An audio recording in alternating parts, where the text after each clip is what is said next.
Chapter 367. Eternal life. Even Qilin couldn't help but suck in a breath of cold air when he heard those words. Are you dreaming? Qilin was stunned for 2 seconds before he blurted out. What? Is it unrealistic? More than that, Qilin said in a deep voice, aren't you underestimating the meaning of the word eternal life? Human. Aisha pursed her lips and didn't say anything. Although it is indeed a happy thing to find you, the only human among the millions of humans who is doing something right. But I have to say, you are trying to fish for the moon in the water, and you are destined to drown. If Staya heard you use the idiom so well, she would be very happy. Qilin ignored Aisha's interruption. Eternal life should be the ultimate goal of all creatures, and all creatures should work hard for it, even if it is just a small step on the path of eternal life. But some low-level races are too insignificant, they feel hopeless about death, and they think they can never escape, so they give up on the path of eternal life. For example, humans, as a life, but they don't pursue the continuation of life, but use all their wisdom in other aspects. This is the wrong path, and will only be despised by the higher-level races. From what you said, it seems like I am the only human who is on the right path. Aisha shrugged. If you are really a human, Qilin said, that is the truth. Then why are you so angry? Aisha was a bit confused. When a master who has practiced for 30 years hears that a kid who has practiced for 3 days wants to challenge him, he will also be angry. Qilin's eyes were cold. Eternal life is the ultimate goal of all creatures. In my bloodline inheritance, I have never heard of any race that can achieve it. The Protoss, dragons, and demons have walked on their own paths for countless eras, and spent a lot of effort to achieve what they have today. But on the path of eternal life, there is still no sign of the end. But you, a human, actually want to use a ritual to pry into immortality in less than 300 years. This is looking down on the efforts of us higher races for countless eras. Moreover, even the God of Darkness doesn't dare to say that he is immortal, so how can he make you immortal? Are you saying that I was deceived by God? Aisha asked. It's obvious, Qilin said. When the word immortality is mentioned, it's the purest lie in the world. Just like how Bane told a woman that he would love her until the end of the world, it's a lie that can't be any more fake. Everyone knows it's a lie, but there are still countless women who will be defeated by such lies, Aisha said softly. Heh. Qilin sneered. This was one of the things he didn't understand about humans. There were actually people who would believe such lies. People often believe for the sake of believing. They only believe because they want to believe. As for what the truth is, people don't want to think about it because the truth is often not what they want, Aisha said. But you're not that kind of person, Qilin said. Yes. Aisha smiled. She was a person who could recognize reality. Immortality is naturally impossible, but letting me live for thousands of years is still possible, right? Qilin thought for a moment. The God of Darkness is the highest God King. With his ability, it's not impossible, but the premise is that your contribution is worthy of the life he bestows upon you. Of course it's worthy. Aisha stroked the dark scripture. The mythological era ended, and the gods left this world, but all the gods wanted to leave a backup plan. This is the God of Darkness's backup plan. But the light gods and other races worked together to build a large array that enveloped the entire world, completely isolating this world. My task is to open a hole in this large array and let a trace of the God of Darkness's power in. Using the power of a human to pry open the array of the gods, the price must not be small, Qilin said. Of course it's not small.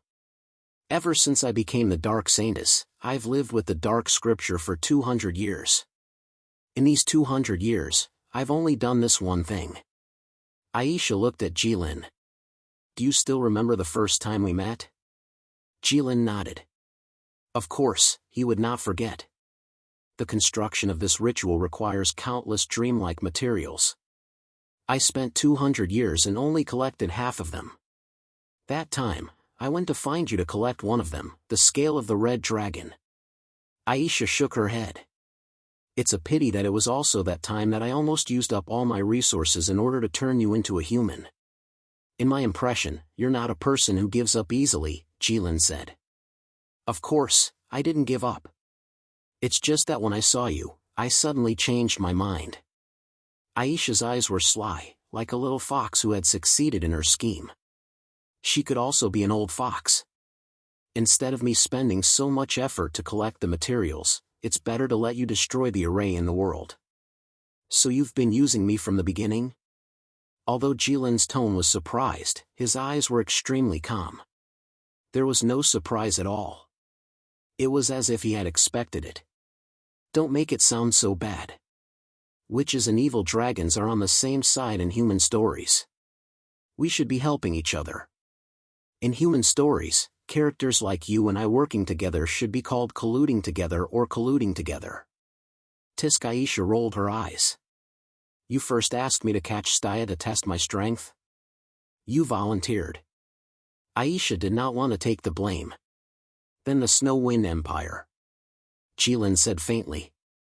Those dwarves have been wanting to create divine artifacts for generations.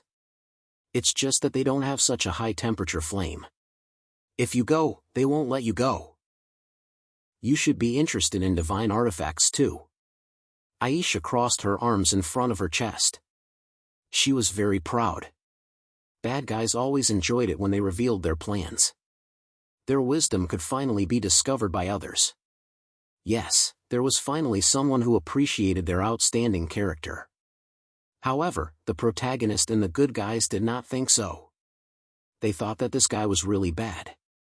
If he was not killed quickly, it would be a disaster. Therefore, it was a wise saying that villains died because they talked too much.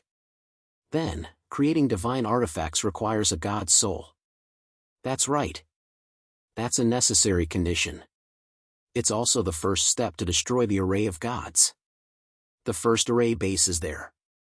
It's the work of the gods. Aisha was exhilarated.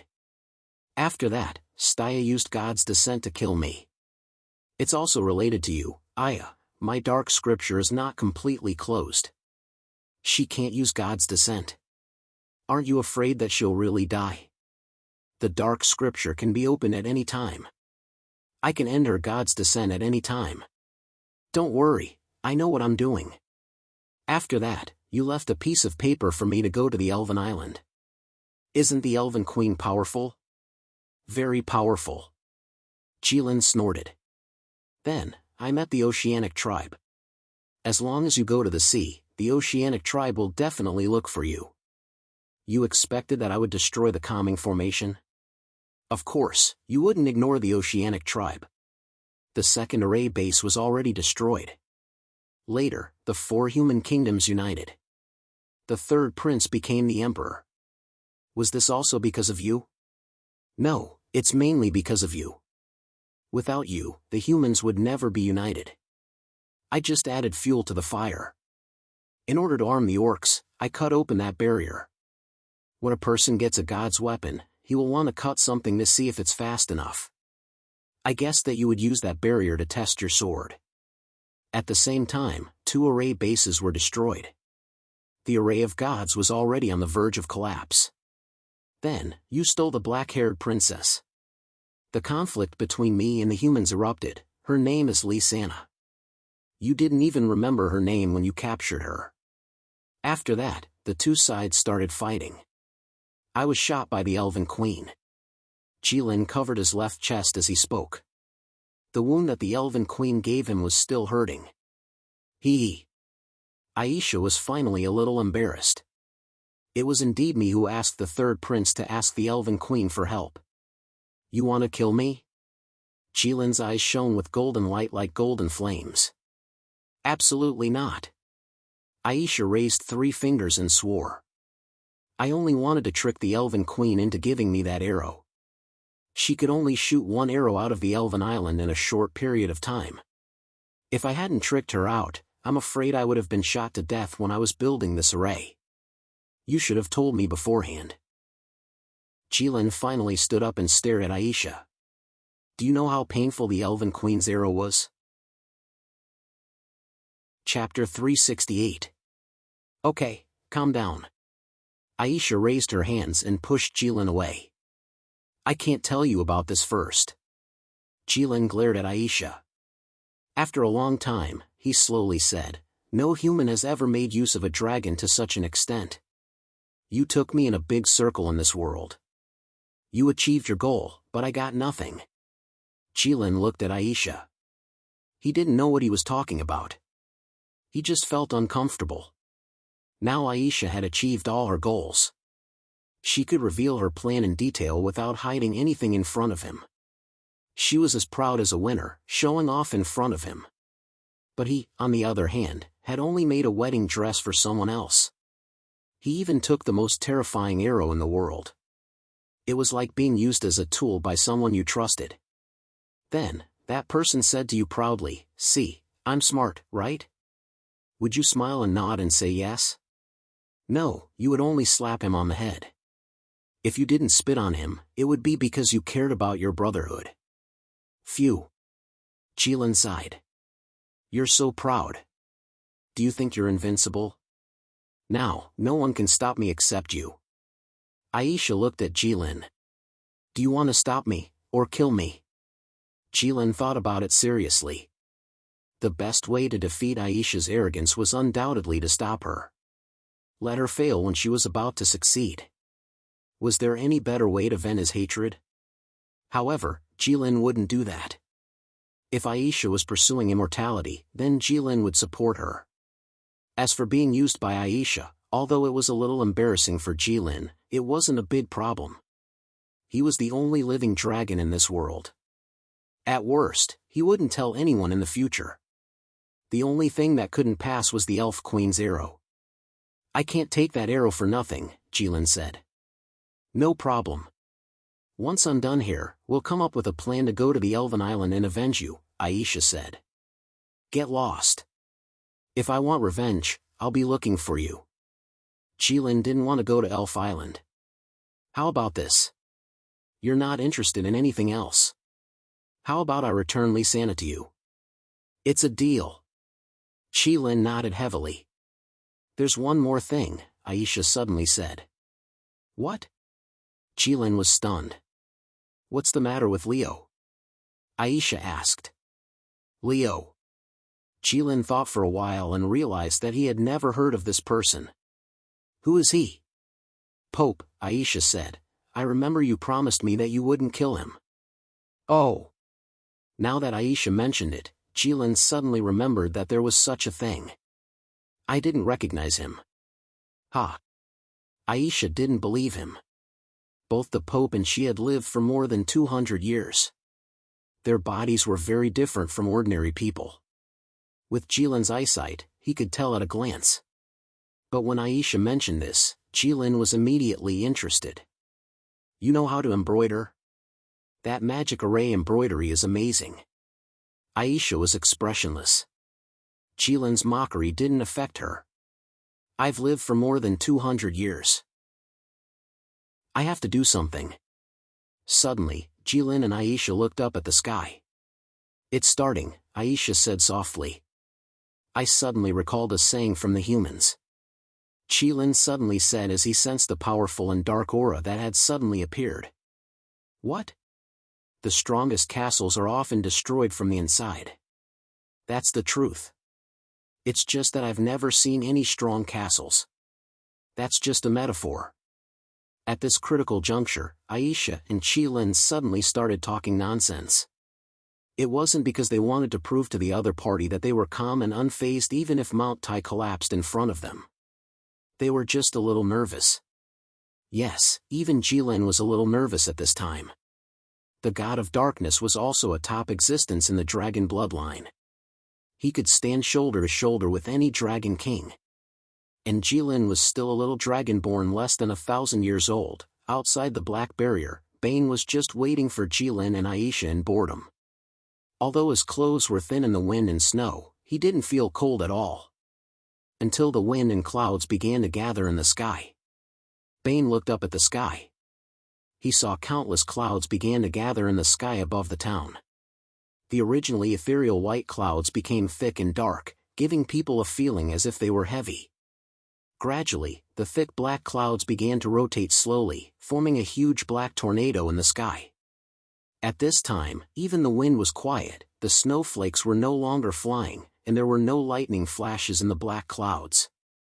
But it was precisely this that made people feel even more terrible. The sky suddenly became completely dark. It wasn't that the cloud tornado covered the sun, but that the night suddenly came. No, it wasn't accurate to say that it was night because there were no stars or moon in the sky, only darkness. Bane blinked, cold sweat coming down.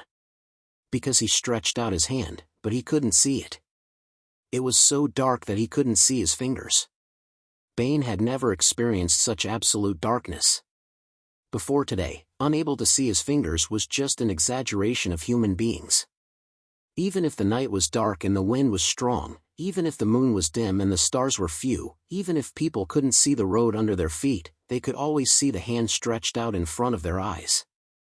Even if the world was dark, it wouldn't really mean that the light wouldn't be left for human beings. But today, there really wasn't a trace of light. There were also no lights in the distance.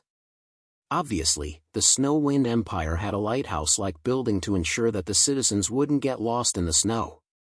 It was as if all the light was swallowed by the darkness. Bane looked around. He didn't want to see anything, he just wanted to prove that his eyes were still fine. Until Bane raised his head and looked up at the sky, he saw a huge shadow flashing by. There was obviously no light, but he could still see it. That shadow was too huge, as if it covered the entire sky in a flash. Bane suddenly felt a little dizzy. He felt as if his consciousness was about to leave him, just because he saw that shadow. Bane suddenly fell to the ground in the darkness.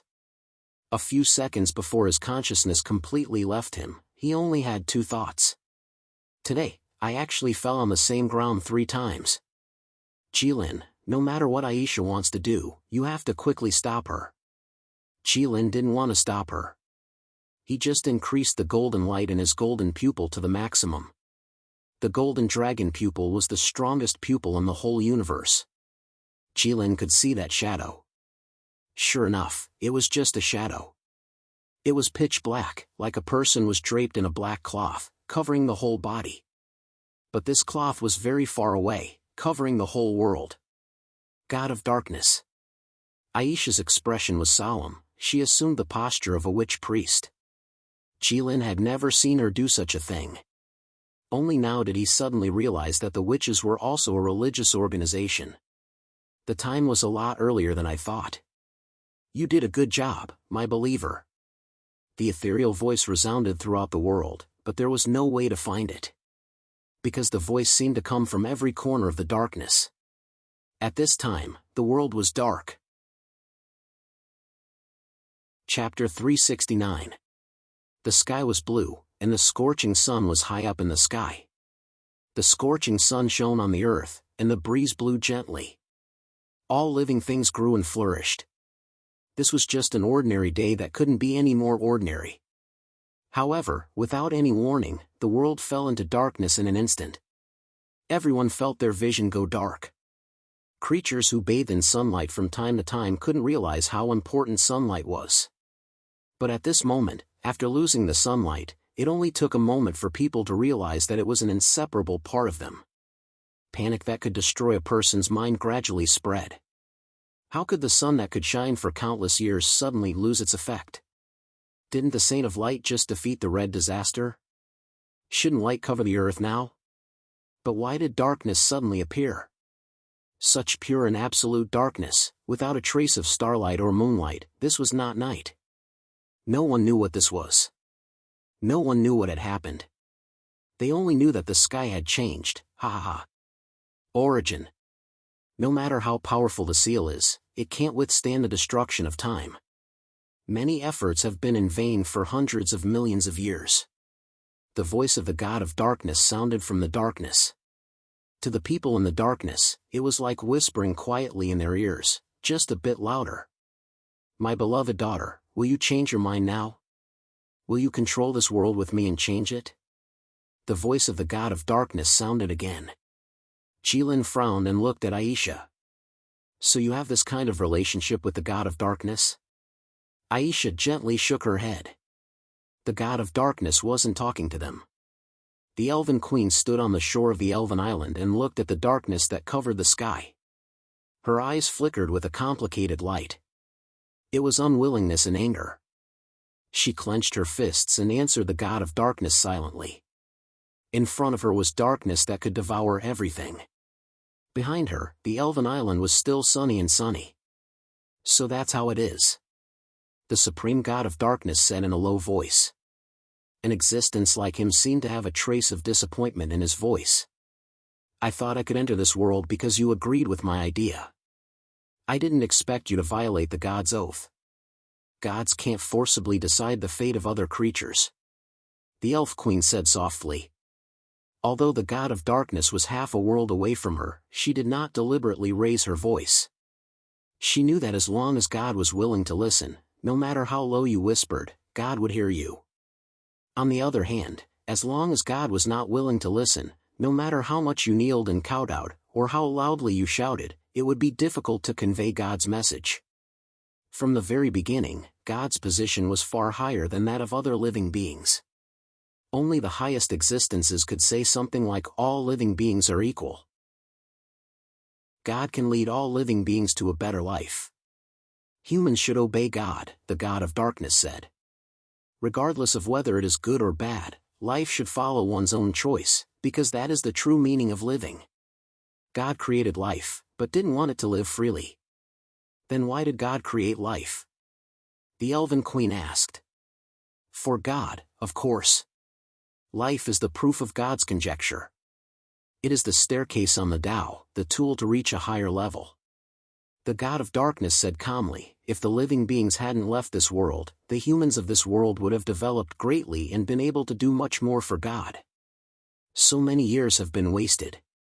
TSK. Jilin clicked his tongue. Even a dragon who had killed countless people felt that the god of darkness's words were too much. The son of the fire dragon king? The god of darkness seemed to sneer. The dragons are really generous. Jilin didn't know what the god of darkness meant, but it didn't stop him from widening his golden eyes to the maximum and glaring at the god of darkness.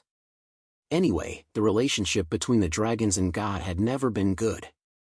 The water dragon king and the sea god were purely exceptions. So, God created life just to make himself a tool, or a toy to relieve boredom? The Elven Queen asked. God doesn't feel bored. Child, you've been in the lower realm for too long. When talking to the Elven Queen, the god of darkness instantly changed his tone, as if he was an earnest and persuasive elder. No, God will, the Elven Queen said firmly. It's just that you've been lonely for countless years and are used to it. The god of darkness was silent for a few seconds. If you insist, that's fine. Then what about me? Am I also a tool you created? The Elven Queen asked. No, of course not. The god of darkness's tone was a little anxious. You're different from them. How can you compare yourself to those creatures? We created you to give birth to a new god. You're the same as us. No, I'm different from you, the Elven Queen said. I will respect all life, even if it's fleeting. The god of darkness sighed faintly. Child, you're still too young. It's not surprising that you have such thoughts. But when you stand above the God realm and look down on the lower realms for millions of years, you'll witness countless lives die and are reborn in the blink of an eye. The destruction of the world is just a passing cloud. At that time, you'll understand us and become a real God. I won't. This is inevitable. Just like a child will grow up eventually, even if you don't want to, you can't resist. One day, you'll stand by our side. But this time, you'll just watch from the side. My apostle, when the time comes to fulfill the contract, I'll give you endless life to live with me. The god of darkness's voice was far and near, then slowly lowered until it disappeared. The darkness in the sky began to move. It didn't dissipate, but began to converge into Aisha's body. All the darkness rushed toward Aisha as if the sky was falling. It was like a black sea was about to pour into a person's body, but it was also like putting a whole black sky into a person's body. Jilin was shocked. He thought that the god race was really something. Such a large amount of energy was poured into a human's body. It was reasonable to say that this person should explode in less than a second. But Aisha was fine. The sky suddenly went from darkness to light. How long had it been in the middle? No one could tell for a while. People only felt that it was a very long time, and a day passed like a year. Speaking of which, humans were really subjective creatures. In their world, even time could be very fast or very slow. When people saw the sun again, they breathed a sigh of relief. It was as if they had escaped a disaster or the end of the world. But what they didn't know was that at this time, in the north of the Snow-Wind Empire, where even Jilin had to fly up to the ninth heaven, countless blue-gray life opened their eyes under the thick layer of ice. Ever since Jilin came, he had been pacing back and forth on the ice field, holding a short knife and constantly chipping away at the ice surface. At this moment, he finally straightened his body and put down the short knife in his hand. This job, he didn't need to do it anymore. His current task was to lead the people under the ice to take back the world that should have belonged to them, and to prove to the gods that they were the real people. Kacha, kacha, cracks appeared on the ice and began to spread from his feet. He was the beginning of the real people, and also the end of the human race. The era of the real people had come. The real people would judge and betray the gods. The real people would bring this world back to the embrace of the gods. Chapter 370. The melting of ice was always done inadvertently and quietly, without anyone noticing. It wasn't until the first person fell from the ice that people realized that no one could get on the ice anymore. It was the same with the birth of a real human, which was not noticed by any creature at this time.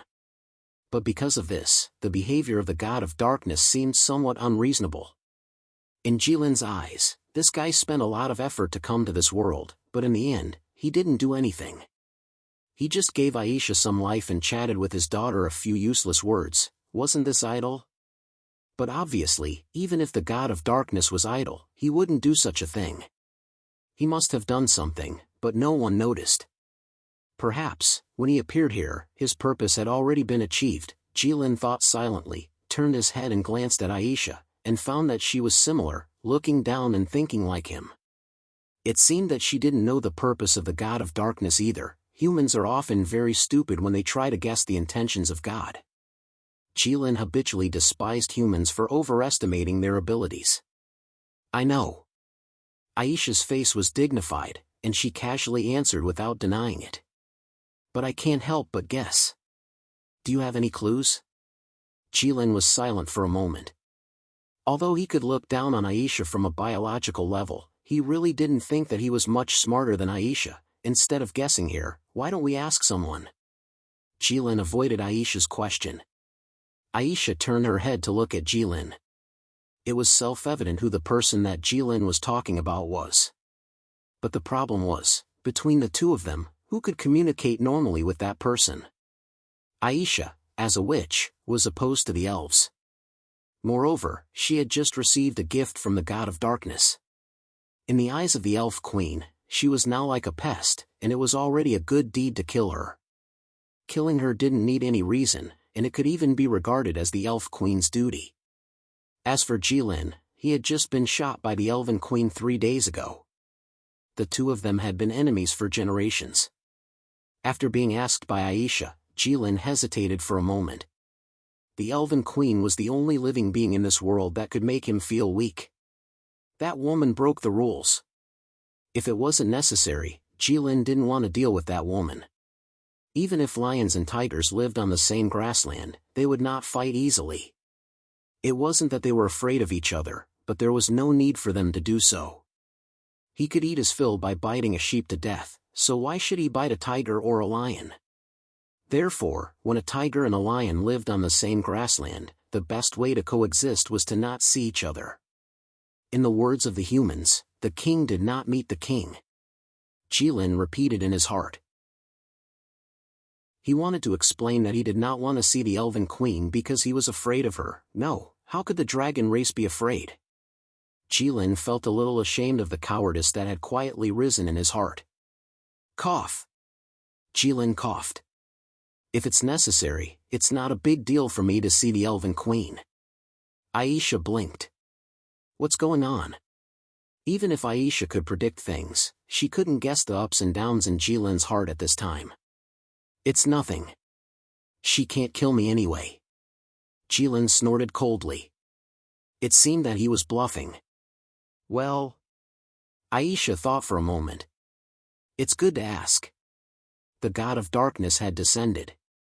No matter what he did, it must be a major event that could turn the world upside down. It was very necessary to understand it in advance. Only by anticipating the next changes could they decide whether to protect themselves or fish in troubled waters. TSK. Jilin clicked his tongue. Let's go then. Bane is still outside. You take him away. Aisha nodded to show that there was no problem. That woman, hurry up and give her to me. Jilin said. Aisha nodded again, but this time there was a little more impatience. Jilin turned to go out. At that moment, Jilin was stunned and his body slightly paused. There was not a single corpse in the tavern's hall, disappeared into thin air. To be able to do this under Jilin's nose, Jilin walked out of the tavern. Sure enough, the corpses on the street were all gone, and there was no trace of movement around. Jilin slowly walked out of the town and saw Bane lying in the snow. His body was intact, but the energy in his body was severely depleted. It seemed that he had used 3 or 4 big moves that could only be used once in a short period of time. However, it was fine as long as he wasn't dead. Jilin stretched out 2 pairs of dragon wings on his back and gently flapped. There was a loud bang, and snow filled the sky. A circular space was suddenly cleared under Jilin's feet. He flew in his human form and instantly rushed into the sky, turning into a small p that could not be seen by the naked eye, and flew in the direction of the Elven Island. Aisha looked in the direction where Jilin had left and scratched her head in distress. She thought to herself, how do I tell him that Lisanna has already run away? Jilin broke through the air, whistling as he flew across the icy plains. The Red Dragon Empire. Not long after, he arrived at the Elven Island. Jilin stopped at the outer border of the Elven Island. The Elven Queen stood on the shore, looking at Jilin through the barrier of the Elven Island. She had obviously been waiting for a long time. Seeing Jilin's human form with a pair of wings on his back, the queen was slightly startled. In her impression, dragons were a group of extremely arrogant creatures. They were used to everything about themselves and thought that they were better than other creatures. How could a normal dragon make themselves look like this? Jilin obviously understood what the queen meant. He touched his human head. There's no other way. In the eyes of humans, I'm already dead. In order to protect this lie, I can only do this. There should be more humanoid creatures with wings on their backs, right? For example, the Condor clan? The queen's expression turned cold. She had not communicated with this dragon before, so she was a little unsure. Was this dragon provoking her or was there something wrong with its head? 3 days ago, I shot an arrow at you. It's fine if you didn't die, but I didn't expect you to come again. Trespassing on the Elven Island without permission is a capital offense. Then I can't knock on the door before coming, right? There's no door on your island. Also, as far as I know, there are many humans who trespass on your Elven Island, but I don't see you killing them directly. The queen was sure that this dragon was crazy. Because she was best friends with the first saintess of the light, humans and elves had an ancient covenant. It was not considered trespassing when humans entered the Elven Island. Alright, I thought you had something to say to me after meeting the god of darkness. It turns out that it's all boring stuff. The queen waved her hand. I'm still suffering from the backlash of the Oath of the Gods. I definitely can't kill you outside the Elven Island. Hurry up and leave, or you can come in. The queen gestured in the direction of the Elven Island, inviting him in. Jilin looked at this scene and thought of a phrase for no reason. I'm inviting you into my trap. Jilin shook his head. He definitely could not go. Jilin could also see that the Elven Island was the queen's small world. Once he went in, the queen could beat him up however she wanted. he could tell that this woman was in a bad mood. "I'm here to ask about the God of Darkness's plan." The queen looked at Jilin with a meaningful look. "It's too late to talk about this now. The dust has settled, and nothing can be changed. The catastrophe is coming, and the world is about to be in chaos. And you are the only dragon who has a chance to stop all this. Why didn't you do anything?" Chapter 371. Why didn't you do it? Jilin heard the elf queen's words and felt a little confused. Jilin didn't think he had the obligation to stop the dark god, even if it was the so-called catastrophe. Even if a meteorite fell from the sky, the earth collapsed, and all living beings suffered, Jilin didn't think he should do it. He would only go and see how big a hole the meteorite could make. Then he went away speechless, thinking that it was really big. What's more, it was Aisha's wish. What if he really stopped Aisha's ceremony? What if she fought with him afterwards? The queen looked at Jilin's confused face and was speechless. She thought that the Dragon Clan's luck had run out. Otherwise, how could the Dragon Clan produce such a thing? "I saw you rushing over there. I thought you would stop him," the queen said, "because whether it is your race or your position, you have reasons to stop the Dark God, but you seem to know nothing about these reasons." Jilin blinked innocently. Sometimes things were so melodramatic. Everyone thought you knew something, but in fact you didn't, and they didn't tell you because they thought you knew.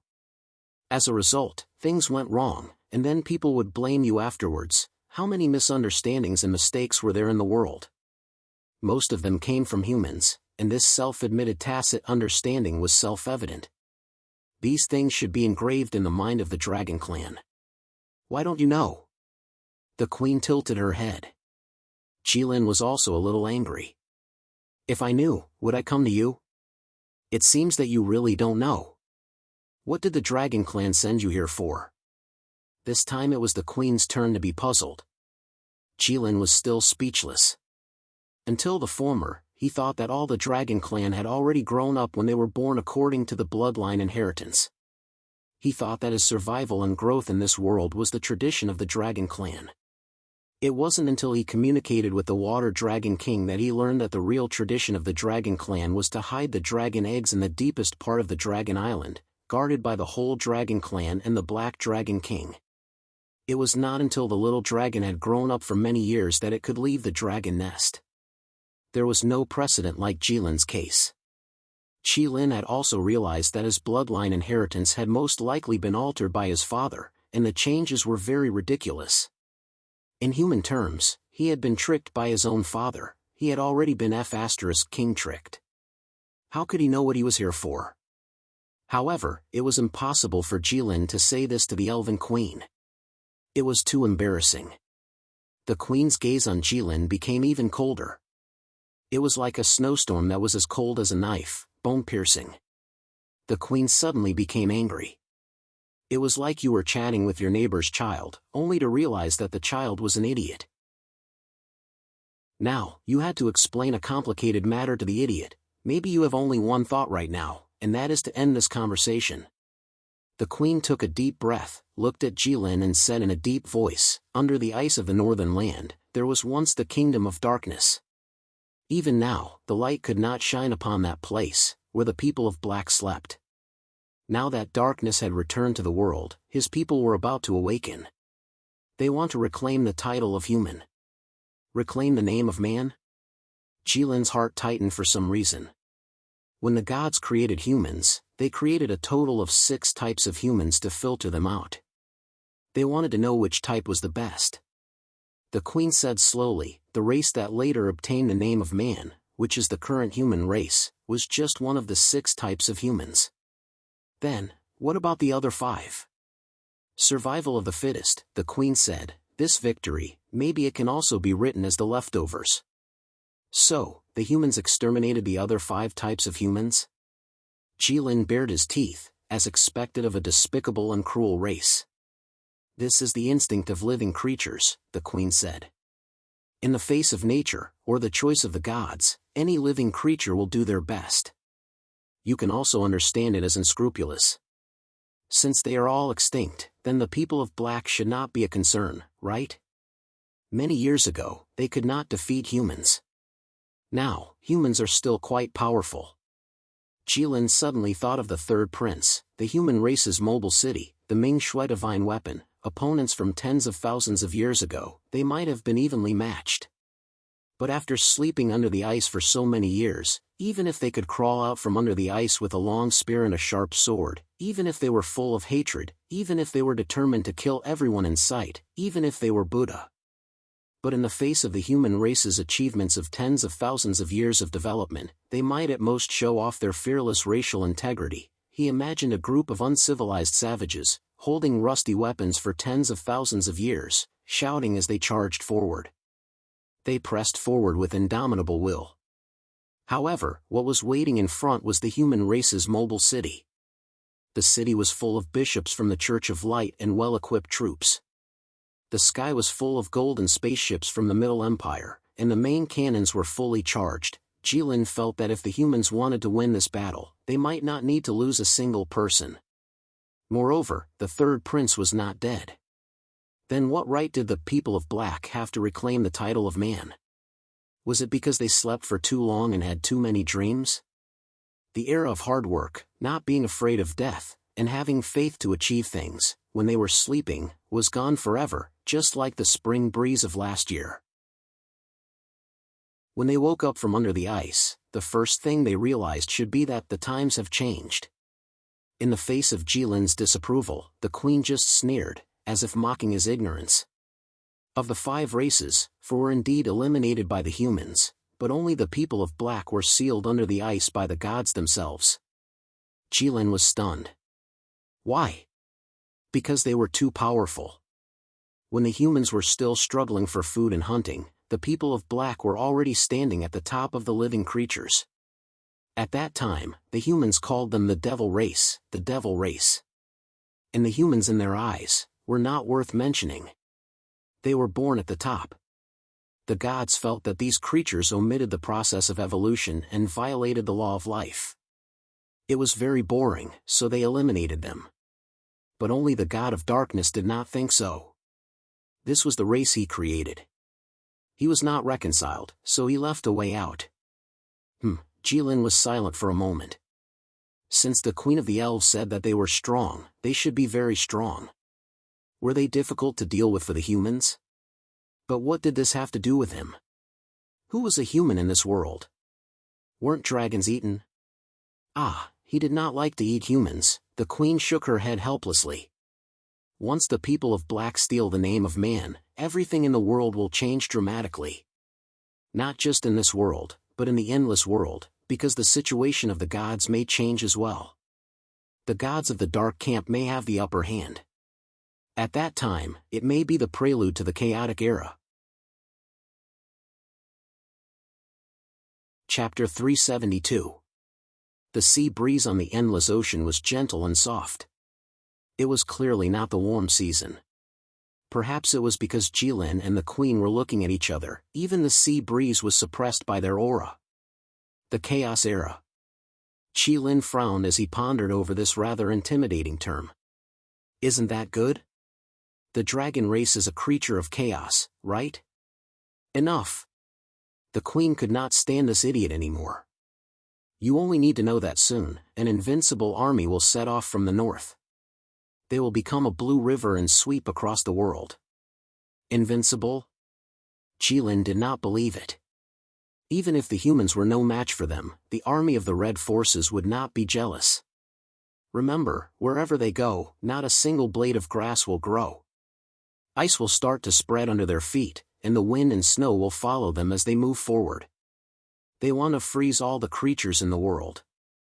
After they conquer the world, the entire world will be frozen, be it the oceans or the volcanoes. A completely frozen world, only a world of ice. As a fire dragon, can you accept that? No one can freeze the Red Dragon Palace, Jilin said firmly. Just like how the queen was invincible on the Elf Island. Jilin was not afraid of any creature in the Red Dragon Palace either. Mount Gerda was endless, and fire elements filled the world. Jilin, who was in it, seemed to be able to command the world.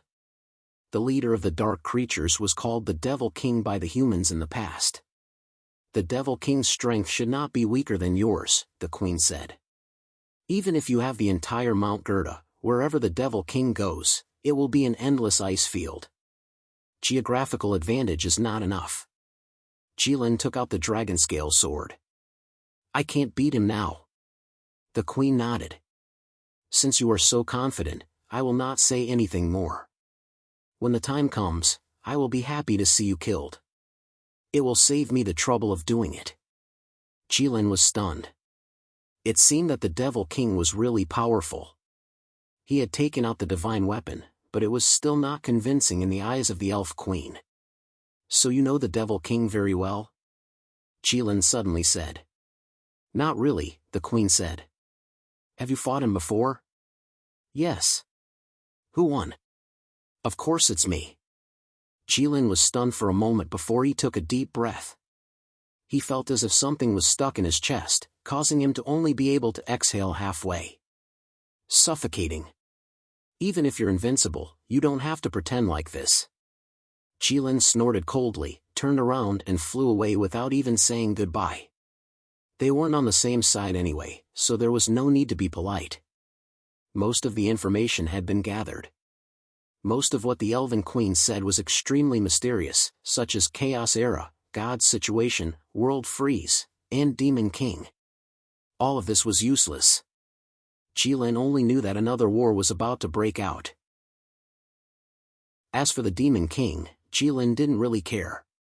Even if he was very powerful, even if he couldn't beat him, from the name, they should be on the same side.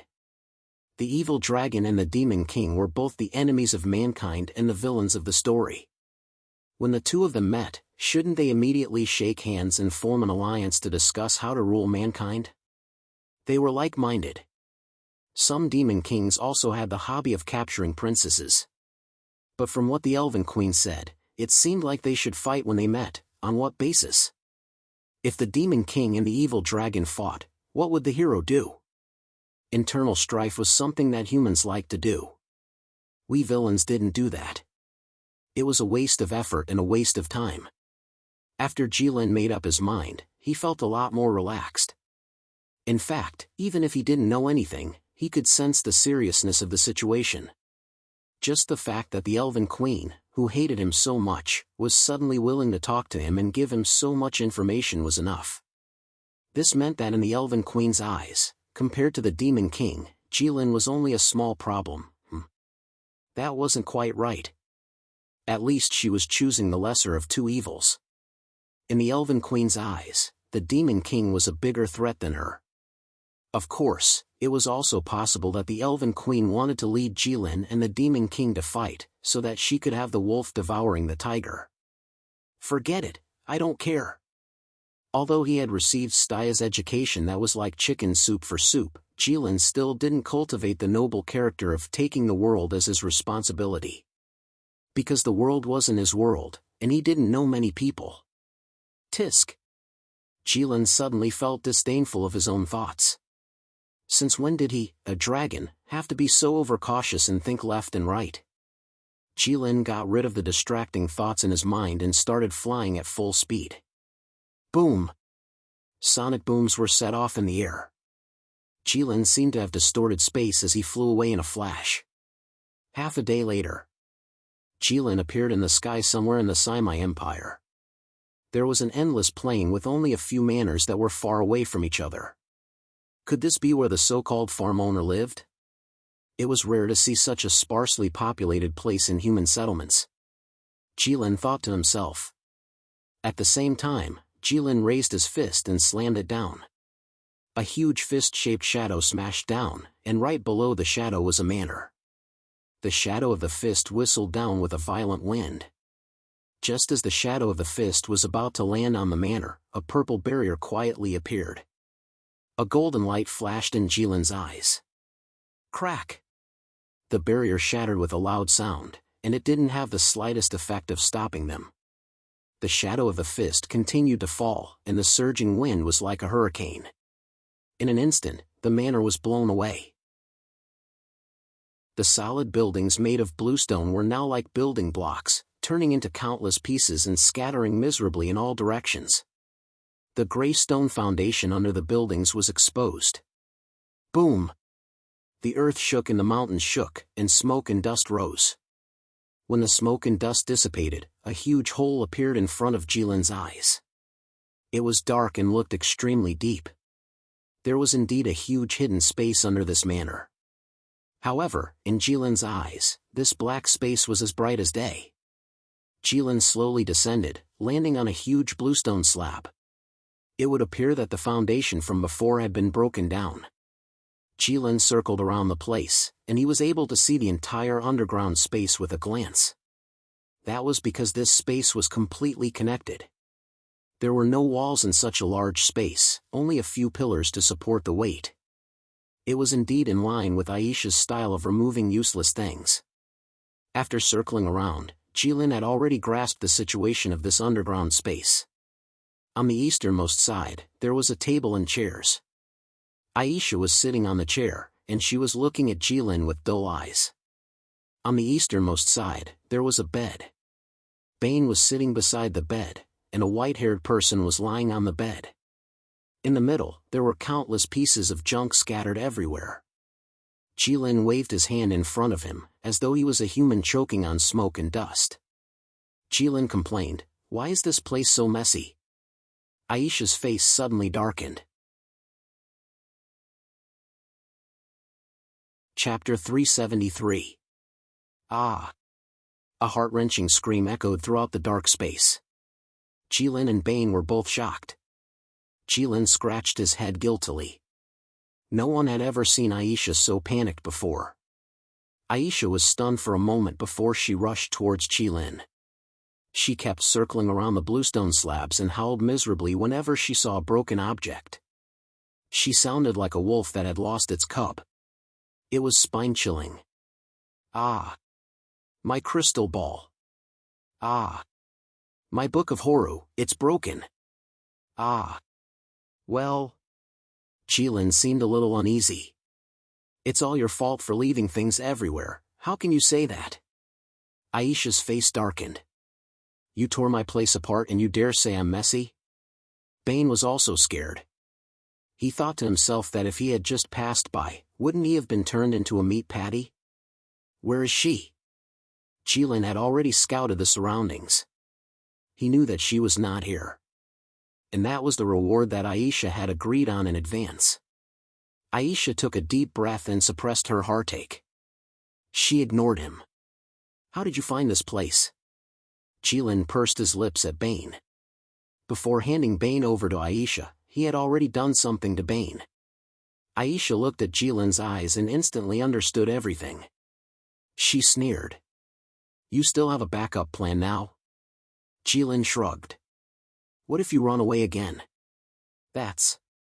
Jilin looked at the person lying on the bed. The Pope is seriously injured by you. He can't get out of bed for a few days. Was I the one who hit him? Jilin pursed his lips. Aisha was furious. Sometimes this guy had a photographic memory, but sometimes it was as if he had no brain. Jilin noticed that Aisha was changing the topic. He pointed at Aisha and said in a low voice, "Hurry up." Jilin had just said 2 words when he suddenly stopped. He stood there, motionless, pointing at Aisha. It was as if someone had suddenly cast a spell on him. It was more like time had suddenly stopped. Aisha and the others were stunned. What kind of trick was this? A voice suddenly sounded in Jilin's mind. It seemed to come from the depths of his mind, indistinct and untraceable. Ikagudel. Ikagudel. It was a call. That was his dragon true name. The voice that resounded in Jilin's mind was no different from a clap of thunder in his ears. If someone else could speak in his mind, then they could naturally do something else as well. However, Jilin was only shocked for a moment, and then he was completely relieved. Because the owner of this voice was none other than his father, whom he had not seen for many years.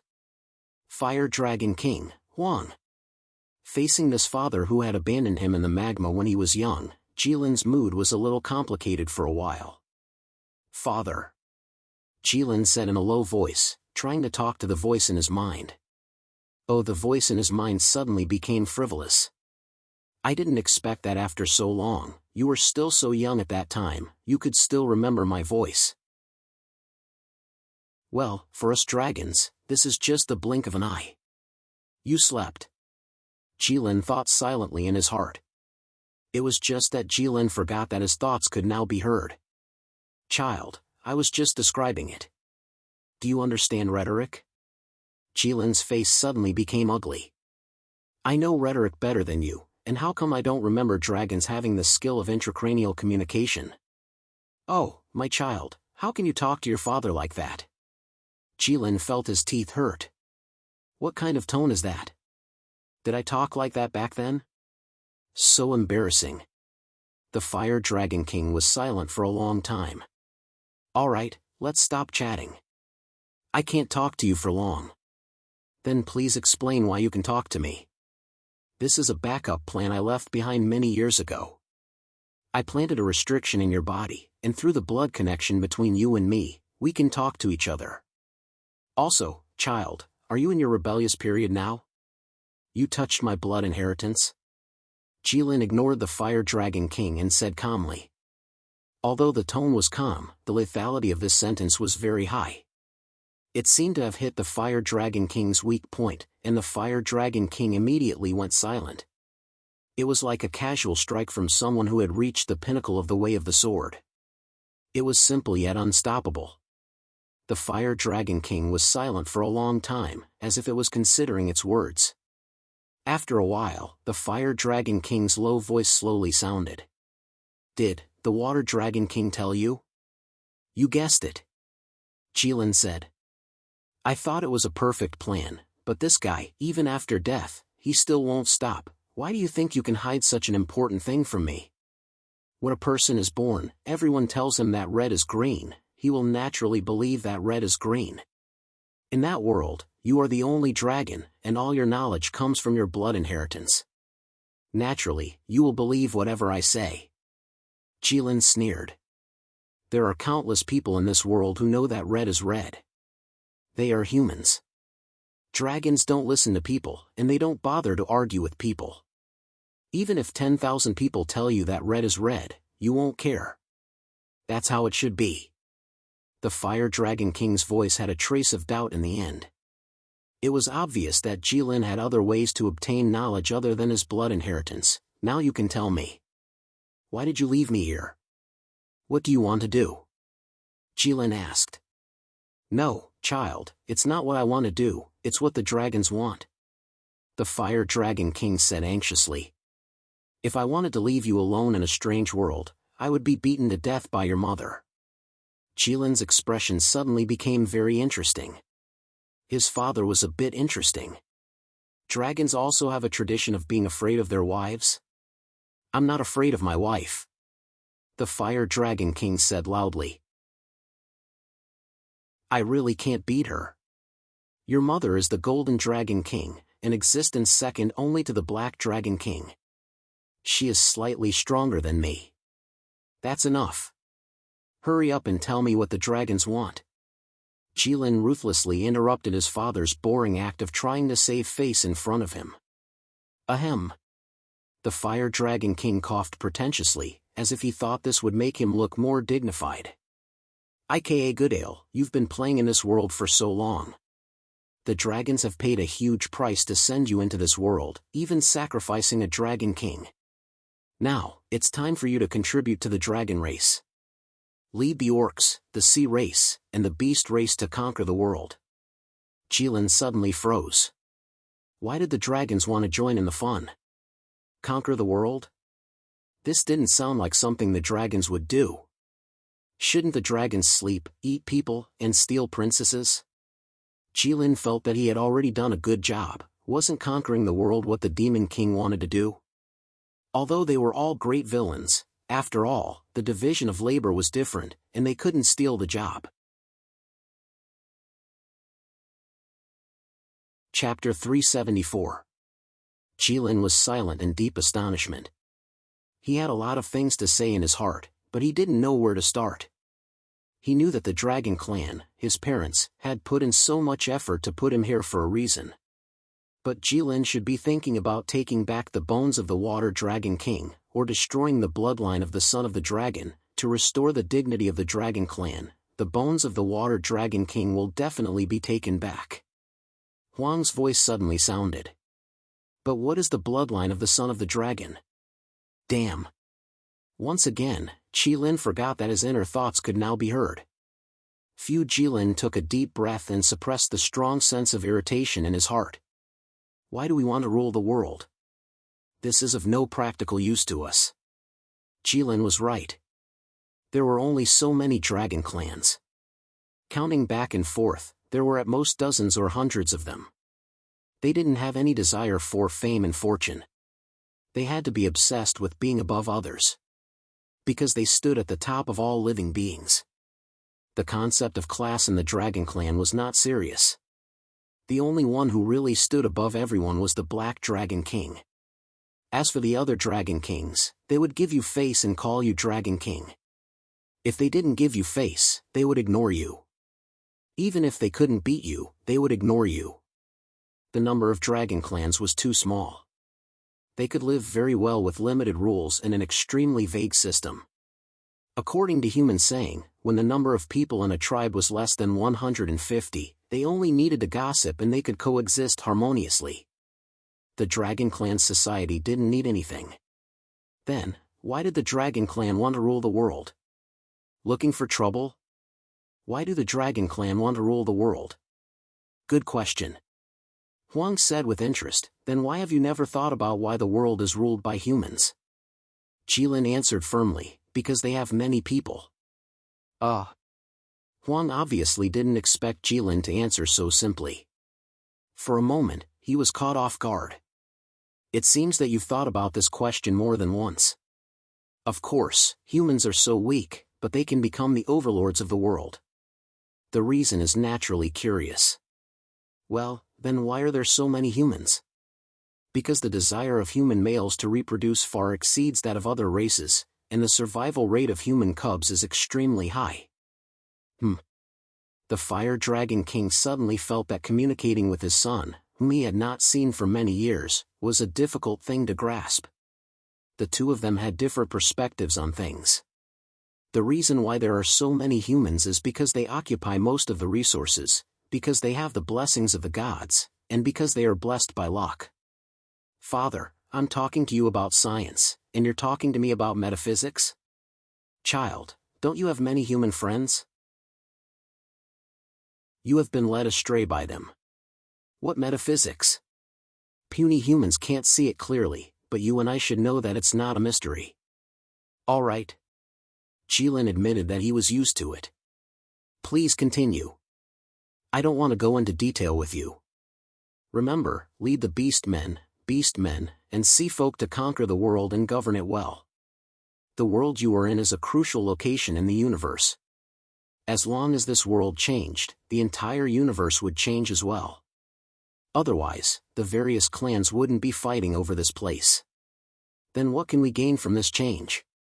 The beastmen and other clans will seize the position of the main race of the human race in the universe and seize great luck. What does that have to do with us? They are all part of the dragon race. So what? Jilin didn't understand. There were so many clans belonging to the dragon race that the dragon race couldn't even remember them all. After so many years, many clans belonging to the dragon race had disappeared like candlelight, but the dragon race couldn't even be bothered to look at them. Why did they suddenly care about the life and death of those clans today? Did they have a conscience? No, Jilin thought that other than treating their own clans, their own race didn't have such a thing as a conscience. Jilin silently criticized his own race. In the current situation, it could be said that he was pointing at their nose and scolding them. But the Fire Dragon King wasn't angry at all. When the human race loses their dominant position in the universe, the world will be brand new. The world will change, and a new universe will be quietly born. The god race will also become turbulent. The power that should be exercised by the god race will be taken over by the dragon race. When it falls, it will be our chance. We can replace them and become the gods of the new universe. The beast race will become the main race, and the human race will be expelled to the edge of the world. It will be the same for the gods. Tisk, Jilin pursed his lips. Becoming a god or something, isn't that what we've always despised? We've always looked down on the gods, thinking that they're neither alive nor dead, neither happy nor sad, just like monsters. Why are we going to become gods too? Could it be that you've also changed the part about the dragon race's view of the god race and the bloodline inheritance? Actually, the truth is that the dragon race doesn't despise the gods, but rather yearns for them? Huang was silent for a while, somewhat speechless. No, this part is correct, I haven't changed it. Then why? Because we've seen the end of our path. Huang's voice suddenly became distant. It was as if the Fire Dragon King, who had lived for countless years, really saw the end of the path as he spoke. His voice contained the vicissitudes and despair that Jilin had never imagined. It was just that Jilin didn't understand. What end of the path? The path of immortality of the dragon race. The Black Dragon King has already foreseen the end of the path of the dragon race. We've gone the wrong way, we have to change our path. But we can't start from the beginning, we can only seize the fruits of other races' paths and follow their path. We have to seize the path of God. Jilin was confused. Our path is to prove our path with strength, I know that. It should be the simplest and purest path, and also the most suitable path for the dragon race. As long as one's strength continues to grow, one can naturally live longer. But what's at the end of this path? It's the destruction of the universe. The stronger the dragon race is, the bigger their bodies are, and the longer they can live. In the end, we'll burst the universe? Not us, but one of us. If a dragon race bursts the universe, the entire universe will be destroyed. All creatures will be buried with them, including our own race. The price of immortality is the death of the entire universe's people? The price is really high. It's always been like this. The Dragon King's dragon bones aren't very big either. If you want to integrate into the formation, you naturally have to become smaller. Is the path of the god race feasible? At least now it seems more feasible than ours. Where are you now? An ordinary blue planet, the humans here call it Earth. What are you doing there? Nothing. Who's the tyrant king of Western Chu? A human with a bit more strength. What the hell is an antelope jumping over a cliff? An article by a human, whether it's true or false remains to be verified. Who's the one who chiseled the wall to steal light? It's also a human. In the end he committed a crime of corruption and was arrested. Grinding an iron rod into a needle is referring to Li Bai, a human, a poet. It's probably fake too. Why did you put these useless things in my bloodline inheritance? I think it's quite useful. How do I return to Dragon Island? Why don't you walk the path of the dragon race first? You said that this world is very important. When we become new gods, it won't be important. Chapter 375. Until the Fire Dragon King's consciousness left and stopped ringing, Jilin and the Fire Dragon King didn't say a word. They were father and son who hadn't seen each other for many years.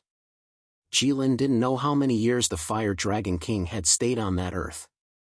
When the dragon race didn't have the responsibility to look after the dragon eggs, they could go wherever they wanted. Of course, there were also the kind of I-like-to-stay-at-home dragons. Inferring between the lines, the world the Fire Dragon King lived in seemed to be a world dominated by humans, and their civilization had developed to a certain level. But this situation made the Fire Dragon King feel deeply annoyed. Also, the Water Dragon King didn't die here on his own accord, and it wasn't because of friendship with the sea god. That was just an excuse. Everything was arranged by the dragon race. This world was so important that all the races joined forces to isolate it. It was equivalent to building a sturdy wall around a manor, isolating all living creatures outside. But the dragon race used the death of the Water Dragon King to leave a secret door in this wall. It was to send him in. As for how to get out and return to Dragon Island, the Fire Dragon King had already made it very clear that he was strong enough to break this world. But in this way, except for the Elf Queen and the Demon King who was about to be born, all life in this world would die. They would become the tiniest dust and float forever in the endless universe. Not only that, everything in this world would cease to exist.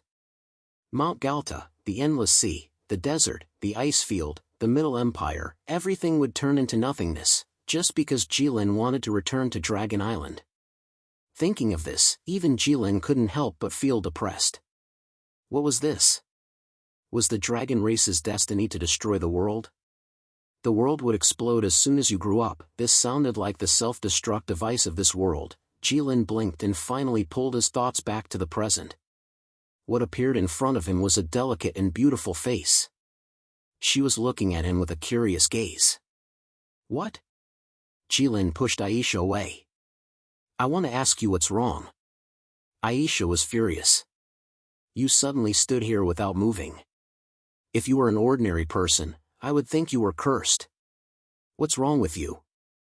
Jilin was stunned. Suddenly, he had the idea that it was better not to tell anyone about this. Therefore, Jilin just shook his head and said indifferently, "It's nothing. There's definitely something wrong." Aisha's sharp eyes clearly expressed her thoughts. However, since Jilin had made it clear that he didn't want to talk about it, there was nothing she could do. Not to mention, she wasn't here, so he had to deal with Jilin first. Look at this place. They were all priceless treasures. How are you going to compensate me? Aisha suddenly became angry and roared while pointing at the broken pieces on the ground. It seemed that her first choice was to divert Jilin's attention. How can it be considered a priceless treasure if it can be broken with such little strength? Jilin snorted and ignored Aisha's words. After such a long time, Jilin had some understanding of Aisha. This woman was not only realistic, but also very petty and suspicious. She always felt that someone was coveting her treasures. Well, a person who always thought about how to scheme against others would naturally be careful not to be tricked by others. The truly valuable things would have been carefully preserved in the dark scriptures. What do you know? Aisha was even angrier now. She picked up a piece of wood and held it in front of Jilin. Do you know what this is? Rotten wood? Jilin was stunned and replied casually. This is the Duamu Manor screen that the king of the Middle Empire gave to me 150 years ago. There were only 20 pieces back then, and now there are only 2 left. There's one in the palace of the Middle Empire, and one here with me. It's priceless, worth 10,000 taels of gold. Oh? Jilin's eyes lit up when he heard that it was worth 10,000 taels of gold. Jilin took the piece of wood and turned it over a few times, as if he wanted to see through it. With the help of his powerful golden eyes, Jilin finally confirmed that it was a piece of rotten wood. It was an old piece of rotten wood. Jilin casually tossed the piece of wood to the ground. What was so special about this thing? Even if it was old, there were many trees older than it in the forests of the Red Dragon Empire. Jilin didn't think much of it, but the other 2 naturally couldn't ignore it. Bane's expression suddenly became very playful. He felt that he had finally seen through the layers of fog around Aisha and glimpsed a trace of her truth. 150 years ago, according to Aisha's own age, she should have been around 50 years old. Although she wasn't young anymore, she could still be considered a normal human. For a normal person, it would be a stretch to say that she was still attractive at 50 years old. However, Aisha was still able to make the king of Qin, who was used to seeing women, spend so much money on her, Duamu Manor's screen. When he was in the Divine Dragon Empire, he often heard people talking about Duamu Manor's wooden wares. Even a palm-sized piece would cause people in the Divine Dragon Empire to fight over it.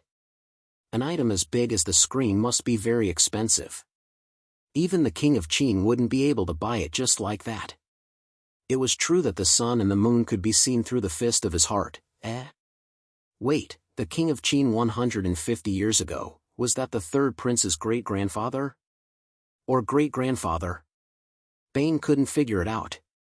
After all, the Middle Empire changed very quickly. However, Bane changed his mind.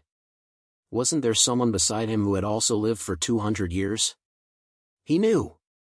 However, when Bane turned around, he immediately swallowed the words he wanted to ask. He saw the Pope's young and handsome face suddenly become very ugly. It seemed like the Pope didn't know when the third prince's great-grandfather had given Aisha a gift back then. Sigh. Bane patted the Pope's shoulder lightly. When he first met the Pope, as a citizen of the Simi Empire, Bane was very respectful toward him. He even felt like he was looking up at a tall mountain. After a few exchanges, Bane had clearly realized that His Highness the Pope was definitely not an unreachable figure. Not only did he not have the composure of an important person, but he was also so noisy that it made people want to sew his mouth shut. "It's all right, Your Highness. After all, he has been dead for more than 100 years. You and Aisha are a match made in heaven." "Oh?" The Pope's expression suddenly cleared up, and his eyes sparkled. Although Bane's words weren't special, this was the first time the Pope had heard of such a thing in his 200 years of life. The Pope and the witch are a match made in heaven or something like that. "Tell me more about it." The Pope seemed to want to find something to back this up and increase the credibility of this matter. Bane smiled faintly. "It's because she wants to find someone around her age. In the entire world, you are the only one. Someone slightly younger than her is more than 100 years younger.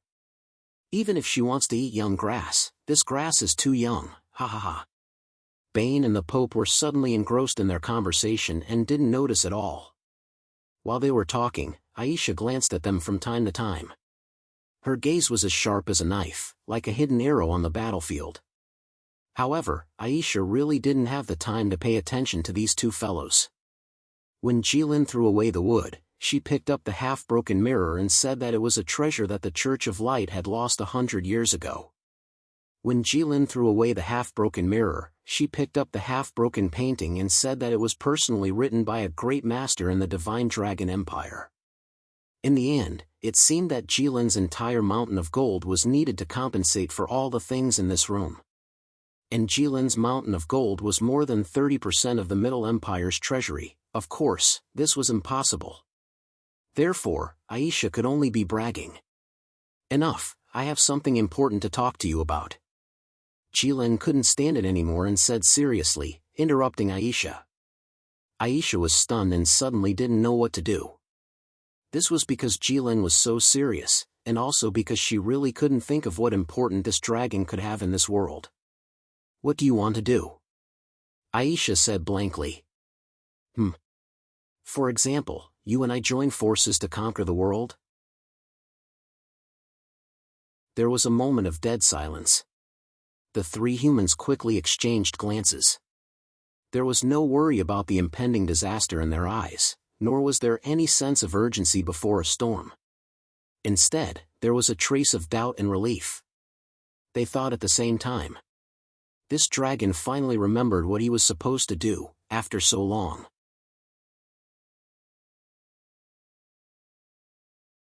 Chapter 376. Jilin suddenly made such an earth-shattering proposal, but no one was surprised. Instead, it was more of a feeling of this day has finally arrived or the child has suddenly grown up. Everyone's calm reaction made Jilin stunned. This might be the legendary if you don't find it strange, the strange will be defeated. Jilin suddenly understood that even people like Aisha and Bane, who had been with him day and night, felt that it was not strange that he wanted to conquer the world. In other words, Jilin was also the world's biggest disaster in their hearts. What kind of people should do what they should do? Bad people should do bad things, and small people should not do big things. Dogs should eat shit, and wolves should eat meat.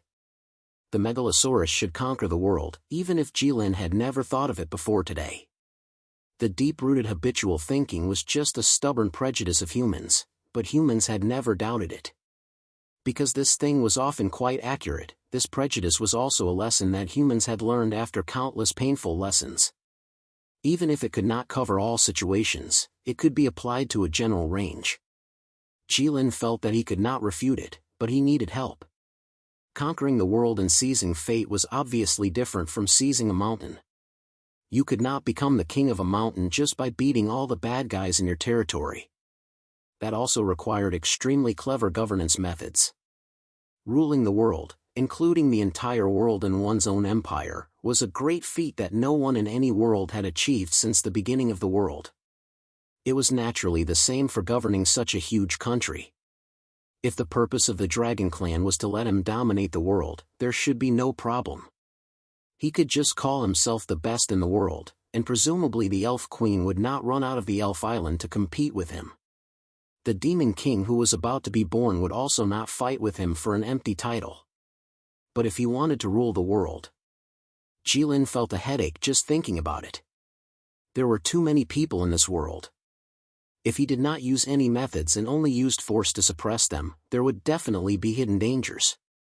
Thinking back, that Yulai who had worked hard for 6 generations finally became the emperor of the universe. What kind of person was that? What kind of scheming was this? When he sat on his splendid, majestic chariot and inspected his empire like a god, thousands of people were either hiding in their houses or kneeling on the ground. They did not even dare to raise their heads. They did not even dare to look at his chariot directly, fearing that they might offend the heavens. In terms of prestige and honor, who in the world could surpass him? But even he, a true legend, did not expect that when he was dazzling like a god, there would be 2 ant-like characters at his feet. They ignored his brilliance and looked directly at his frame. They each said something softly. Although his voice was soft, it echoed through the ages. One says, "Let the other take his place." One said that a real man should be like this. When Jilin thought of this, he was also worried. It was too difficult. Ahem. Jilin pretended to cough. "You will help me, right?" Jilin's eyes looked directly at Aisha and Bane. The sharp golden light went straight to their hearts. It was as if as long as the 2 of them dared to say no, Jilin would instantly kill them. Bane swallowed. He wanted to say, I have to think about it. But under the suppression of the golden light, he could not say a word. From the beginning, Jilin did not ask for his opinion. He had never had the right to speak in this group of people.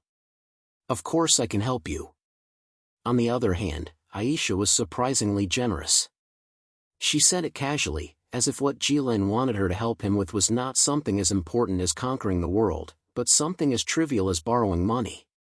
We should be on the same side. But the question is, how are you going to conquer the world? In my memory, you promised Staya and the 3rd prince not to harm the Saimai Empire and the Middle Empire. Are you going to break your promise? TSK. Jilin looked at Aisha with a complicated expression. I thought you hated the Saimai Empire. I didn't expect you to take the initiative to mention this.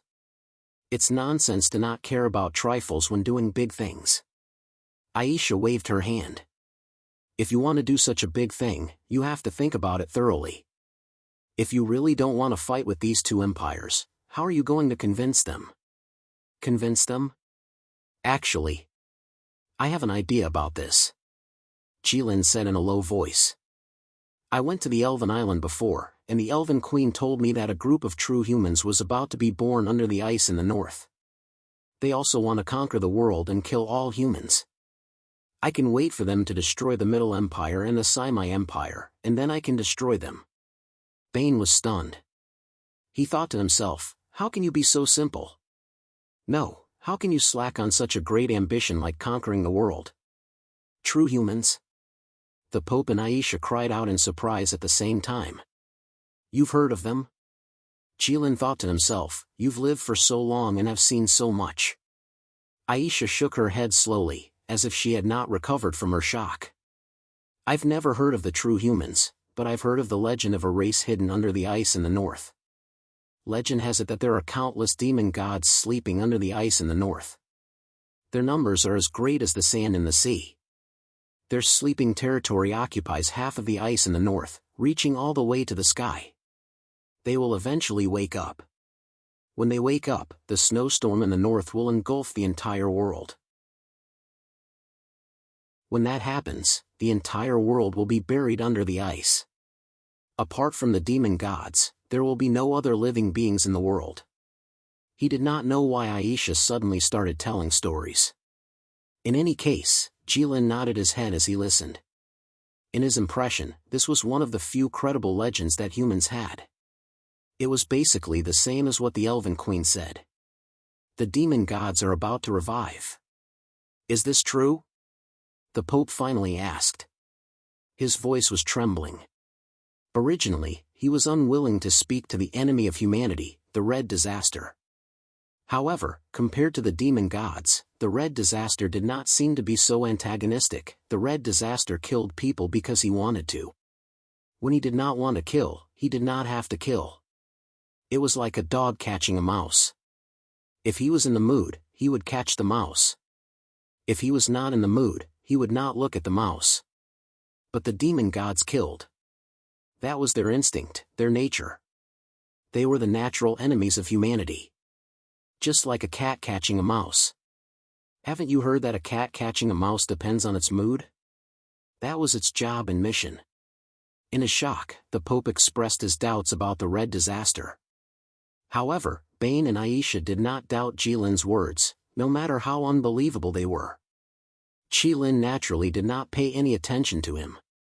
Fortunately, the Pope was still shocked and did not feel awkward. Aisha lowered her head slightly, her eyes falling. In a place where Jilin could not see, her pitch-black eyes that were as deep as the night sky were rapidly moving left and right. They were like two black stars streaking across the sky. The space was deathly silent for a long time. Aisha finally stopped moving her eyes at high speed. She raised her head and looked at Jilin. She stretched out two fingers and said slowly, "I believe that there are only two possibilities if you want to rule the world. First, you kill all the creatures that refuse to obey you." Bane was shocked. He thought to himself that a woman's heart was indeed the most vicious. How could it be so simple and crude? Jilin nodded in agreement. This was also his first thought. Second, you can play the role of a savior. You can save the world from the demon gods and make all the creatures in the world worship you as a god. Jilin swallowed hard and was speechless for a long time. Aisha's save the world really made him feel a little disgusted.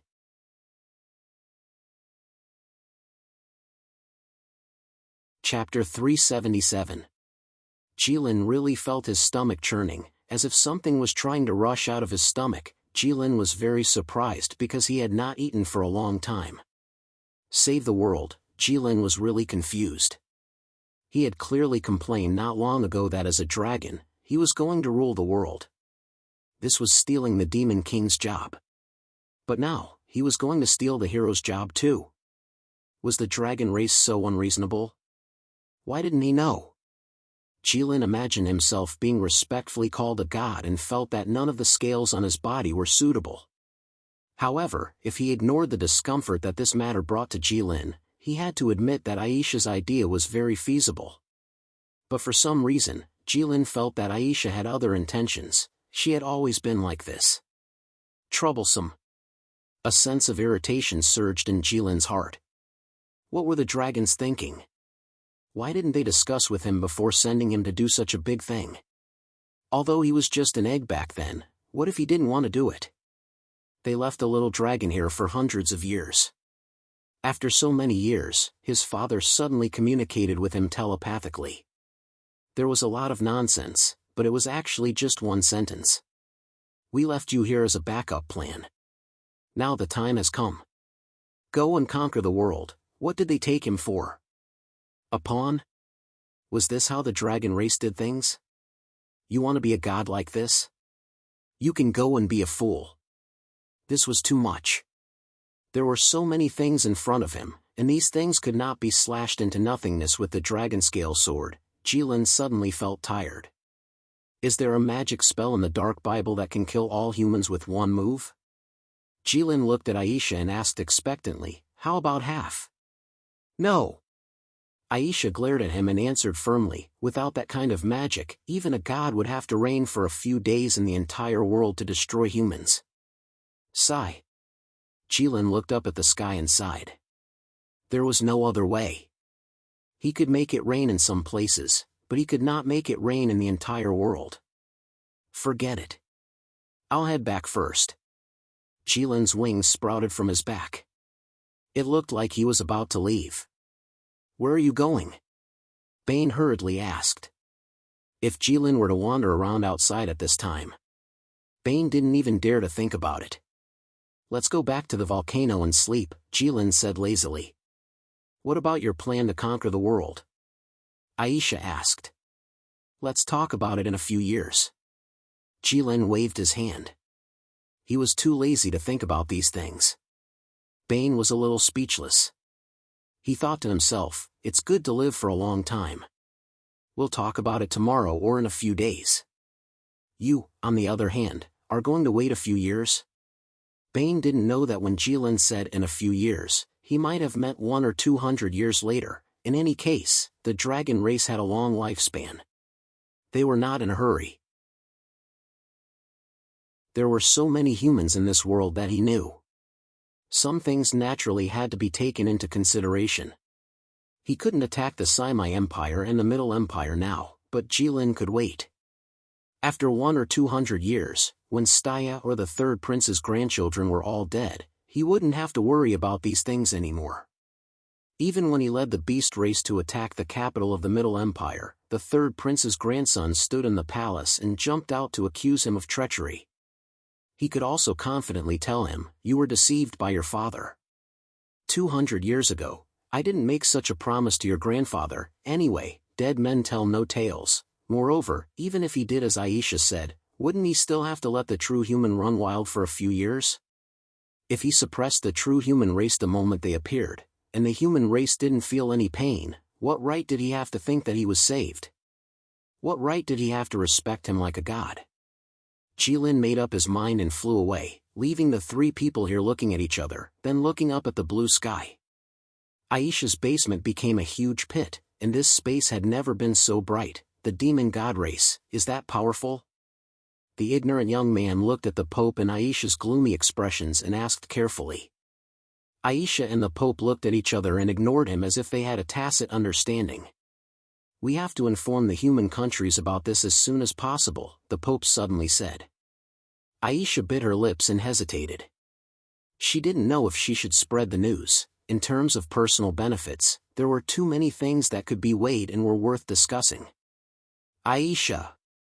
The Pope's voice was unusually stern, and he even slapped the edge of the bed in front of Aisha.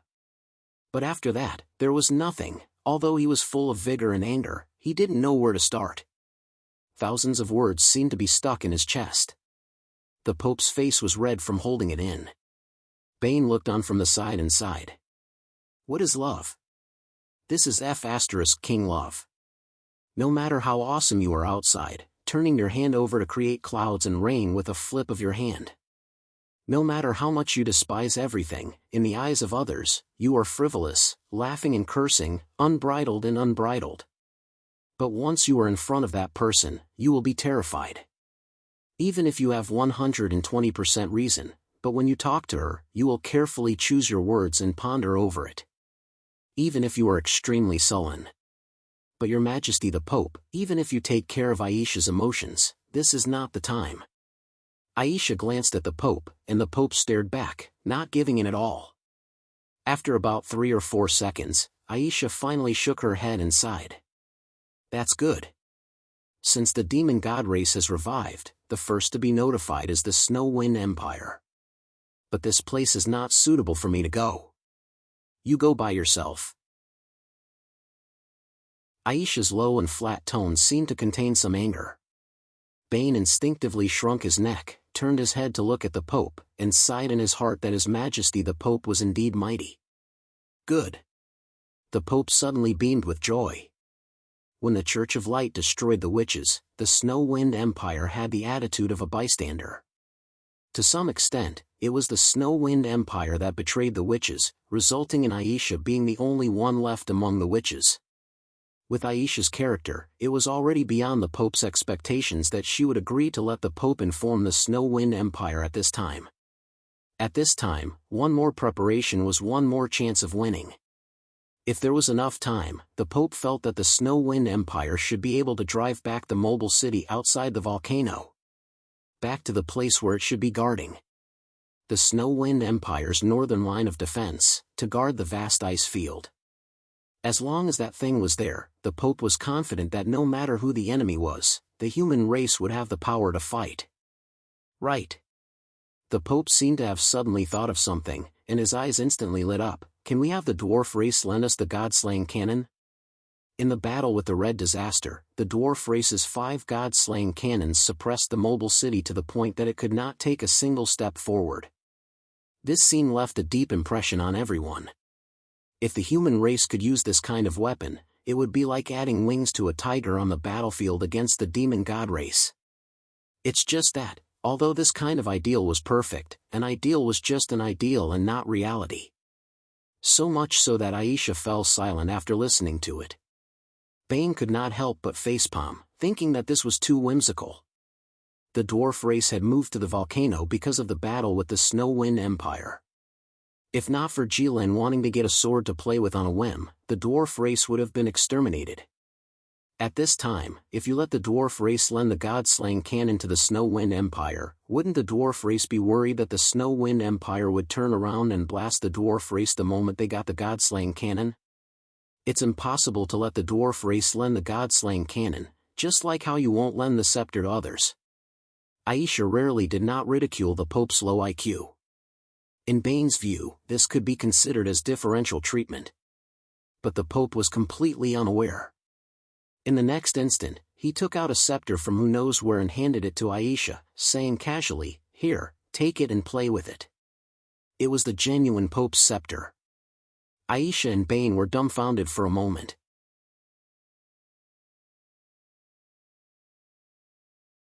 Chapter 378. Bane stared blankly at the Pope, wondering if this person was really a fool. That was the Pope's scepter. Holding that thing could control the sacred array. If Aisha really took it, then with Aisha's hostile attitude towards the Church of Light, the Church of Light would definitely suffer a heavy blow. At the very least, half of their family business would be gone in an instant. Bane suddenly felt that the Church of Light could survive until now was all thanks to the blessing of the God of Light. Aisha gritted her teeth so hard that they made a GG sound. The scepter was something that Aisha could not accept no matter what. Moreover, the Pope personally handed it out, so the Pope naturally knew. By doing so, there was only one effect, and that was to argue with Aisha. Didn't you say that the dwarves could not borrow the god-slaying cannon, just like how I can't borrow the scepter? Look, I lent you the scepter, so what do you say now? Aisha was too lazy to say anything more to him, so she directly drew a teleportation array and sent the Pope away. Before the Pope left, he still maintained the posture of holding out the scepter. Bane blinked. Where did he go? The Snow Wind Empire. He still has injuries on his body, and he's not wearing any thick clothes. He won't die. Oh. Go to the Middle Empire, and the Middle Empire will also take a long time to assemble the Dragon-class golden spaceship. Amidst Bane's series of screams, Aisha drew another teleportation array and slowly walked in. Aisha's basement was in the southern part of the Simai Empire. It seemed that she believed in the logic of hidden in the city or darkness under the light. Of course, perhaps she just enjoyed the feeling of superiority of I'm right in front of you, but you just can't find me in terms of intelligence. But no matter what the reason was, it was not important. What was important was that this position was really not far away for Jilin. Jilin flew straight into the sea of clouds. Along the way, he chased after the light as fast as lightning, and the sun and moon passed each other. With Jilin's wings, the distance of half an empire could only be considered as a stroll outside. But just as Jilin was about to descend from the crater, he was surprised to find that someone was already waiting for him. Aisha was now in the center of the Red Dragon Palace, looking up at him. Aisha was even faster than him. Boom! Jilin landed and looked at Aisha for 2 seconds. Without saying a word, he walked straight to his golden mountain and sat down. He turned back into a dragon. Jilin thought to himself, since you're coming, why don't you give me a ride? Is the revival of the demon gods related to the descent of the god of darkness? Aisha asked. However, there wasn't much of a questioning tone in his voice.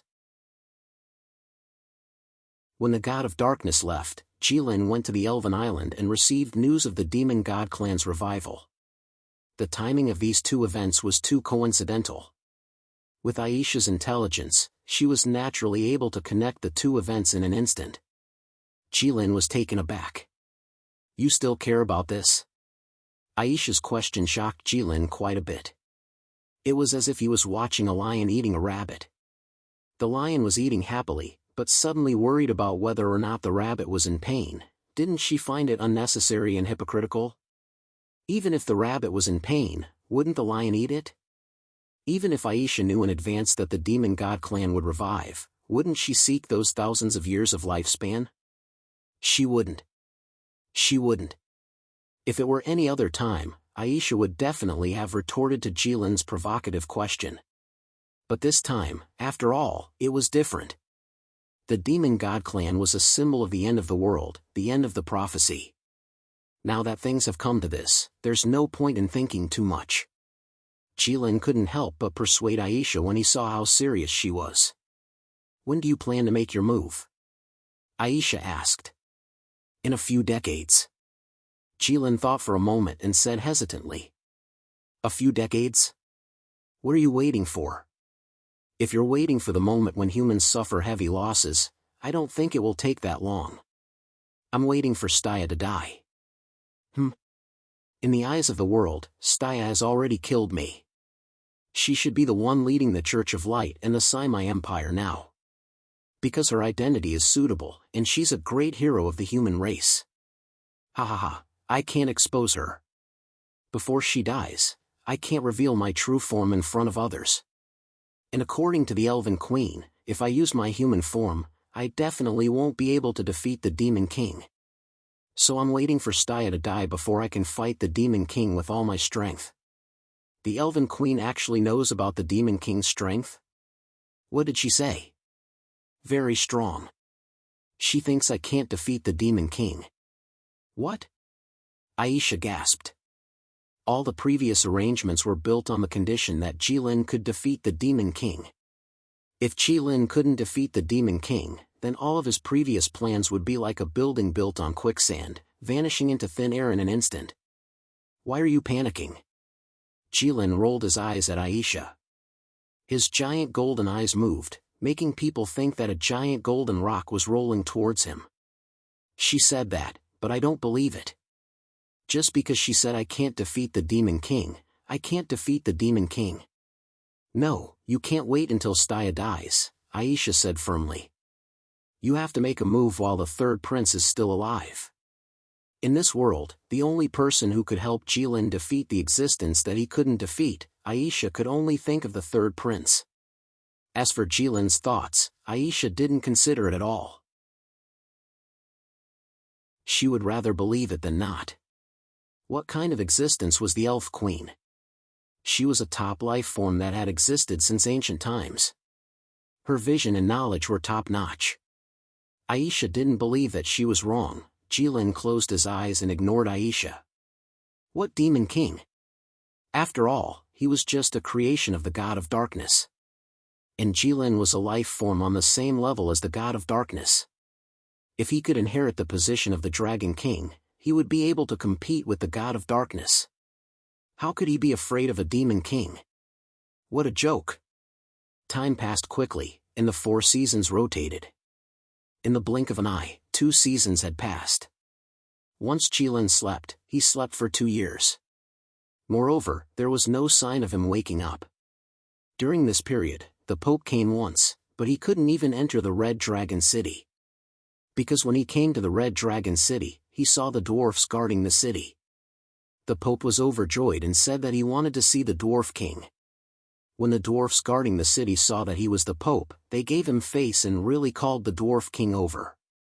Then the Pope asked the Dwarf King to borrow the God-slaying cannon. The Dwarf King smiled and asked how many he wanted. The Pope said that he would be able to take as many as you could borrow from him. The Dwarf King smiled and agreed. He gave the Pope 2 God-slaying cannons, wanting to kill this human who coveted the dwarf race's supreme treasure. However, the Pope was very cunning and let this evil thief escape in the end. The Dwarf King was deeply regretful about this. The past 2 years had been peaceful and prosperous. The human countries were immersed in the happiness and glory of defeating the Red Calamity. Although most people only knew about the existence of the Red Calamity after the Empire announced the victory of the war, the people of the various countries looked at the Empire's announcement and felt that they were watching a story. However, everyone was used to it. This place should be written with stories. Because no matter what it was just a story for those who had never experienced it. The story was not important. The Red Calamity was not important. The unity of the various empires was not important.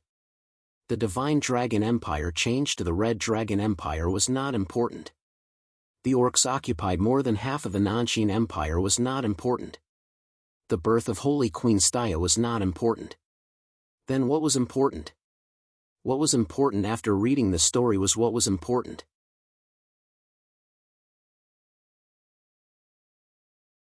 Chapter 379. Xingning City, Sage King Palace. This was a pure white palace, surrounded by white walls and pillars. The high dome was dotted with lamps that emitted holy light. The ground was paved with smooth white marble, which had been polished to the point that it could be used as a mirror. There was a special array set up on the window. Even if the wind was howling outside, it would become a cool breeze after passing through this array. If one smelled it carefully, they could even smell the sun in the wind. This Sage King Palace was built when the Saimai Empire began to renovate the palace after the defeat of the Red Disaster. At that time, Staya's prestige in the Saimai Empire was unprecedented. She had the glory of slaying a dragon, the virtuous eldest princess of the empire, and the title of the Saintess of the Light. With all these added together, Staya could really be said to be popular, like the sun in the sky. When the Xingming king saw this, he hesitated for a moment before abdicating and passing the throne to Staya. Thus, the first queen in the history of the Saimai Empire was born. The Xingming king originally thought that there might be some opposition. In the end, the people were overjoyed and enthusiastic. From then on, the Saimai Empire achieved perfect harmony. The Church of Light and the Empire truly became one. Staya held the scepter in her left hand and ruled the empire. In her right hand, she held the Holy Book of Light to convey the oracle and lead the Church of Light. She was already standing at the top of the light. The latecomers could only look up but could not catch up. Holy Queen Staya, who held thousands of rays of light in her hands, was sitting behind a table in the Sage King Palace, pressing her smooth forehead with her hand from time to time. In front of her, there were two groups of people standing on each side. One group was the bishops of the Church of Light, and the other group was the ministers of the Saimai Empire. At this moment, a minister was standing in the middle of the two groups, talking endlessly. Your Majesty, now that 2 years have passed, the Saimai Empire has basically stabilized, and the foundation for recuperation is more or less complete. Now, it is time to consider the matter of the Nanshin Empire. The minister's tone was impassioned and powerful. Some of the people on the left behind him nodded while others shook their heads. As for the group of people on his right, they all closed their eyes and rested.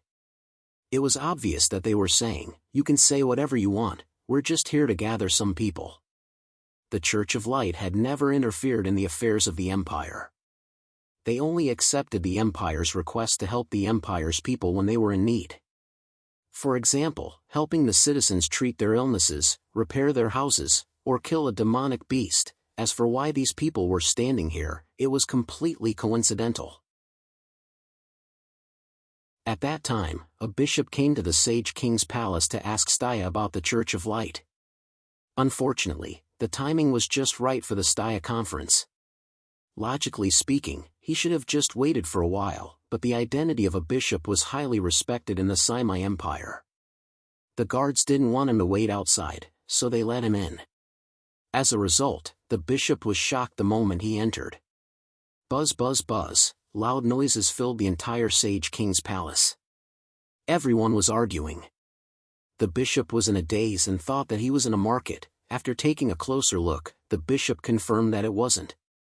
The people who were arguing and pointing at each other were either people who were haggling in the market, or the well-mannered and elegant ministers of the empire. However, at that moment, they were like two different people. The bishop suddenly understood why the Semi Empire had to close the doors every time they came to the conference.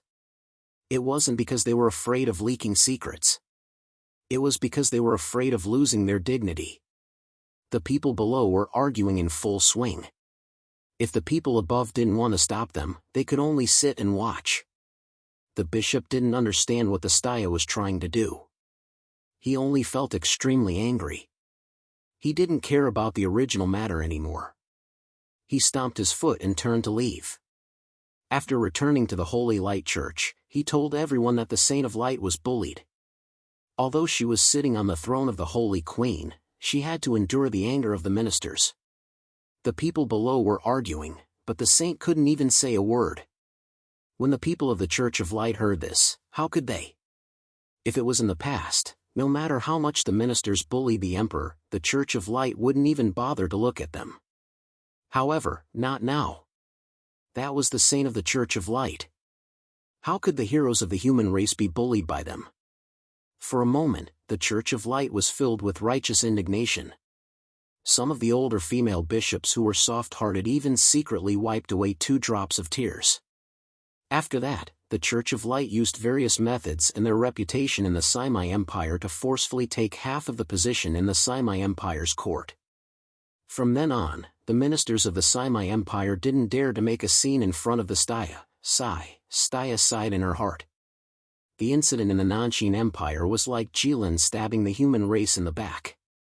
All of the human race's strength was concentrated in front of the volcano to fight against Jilin.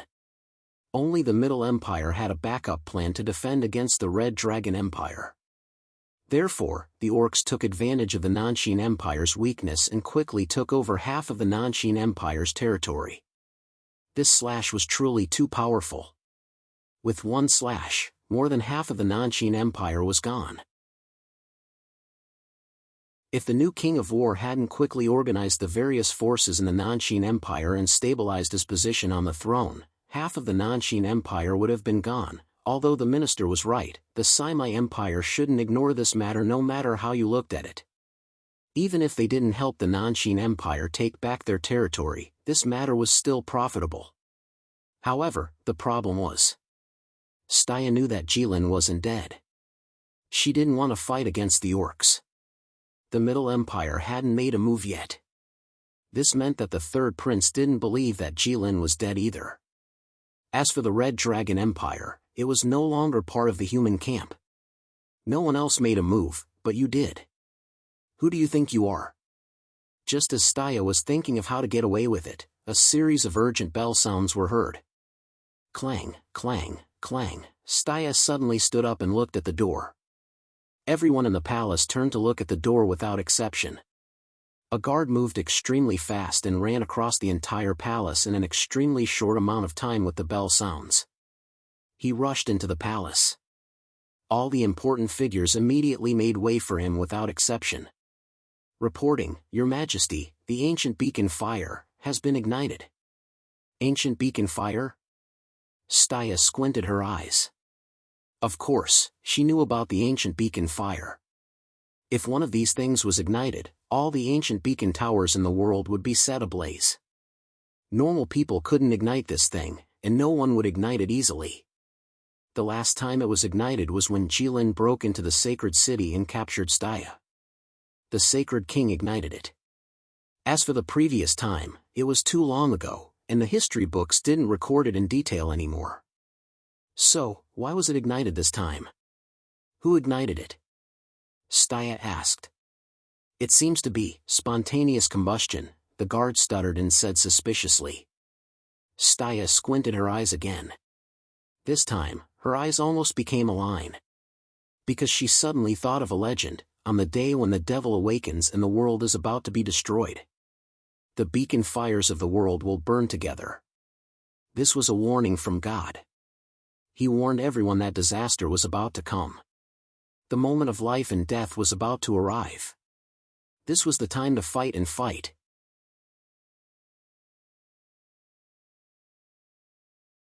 Chapter 380. Sir Renaud, it seems like we have to put this matter aside for now. Staya looked at the minister and said. Of course, Your Majesty. The minister bowed and retreated. Bishop Jess, send someone to inform the Pope to return as soon as possible. At the same time, check the ancient books and collect clues about the fire beacon. Yes, Saintus. Send a message to the Middle Empire, the Snow Wind Empire, the Nanshin Empire, and the Red Dragon Empire. Gather the kings in the Wind Moon City. It will be held in 3 days. Yes, Your Majesty. The Paladin army, prepare to depart at any time. Yes, Your Majesty. Ministers and bishops, do you have anything else to say about this? All right, then make your own preparations. Everyone, you must remember that this matter is related to the lives of the people in the world, and it's extraordinary. You can't be careless in the slightest. Have all of you understood? Staya suddenly became serious. She slowly scanned the room, her gaze was like a knife. Under the influence of the Dragon Slayer hero title, these ministers actually saw a trace of murderous intent in Staya's eyes. No one dared to look at Staya for a moment, they all lowered their heads. As the Holy Queen commands, we will do our best. Staya dismissed the ministers and returned to her palace. The sunlight in the palace was bright and beautiful. The 5 floor-to-ceiling windows almost took up all the space on the wall opposite the door. The thin white curtains fluttered in the wind. There was no one in the room. This was Staya's habit. Other than the necessary cleaning that she couldn't do, she always did the rest of the things herself. Staya took out the Holy Book of Light and casually flipped to a page. A red scale slowly floated up. A huge red shadow was projected from the scale by the power of the Holy Book of Light. It instantly took up half of the palace. It was Jilin. He was sleeping on the mountain of gold, as if nothing in the outside world could affect him. Staya took a deep breath. She didn't understand why Jilin always liked to sleep on the metal. Jilin, wake up. Staya called softly. If someone else was present at this moment, they would definitely feel very strange.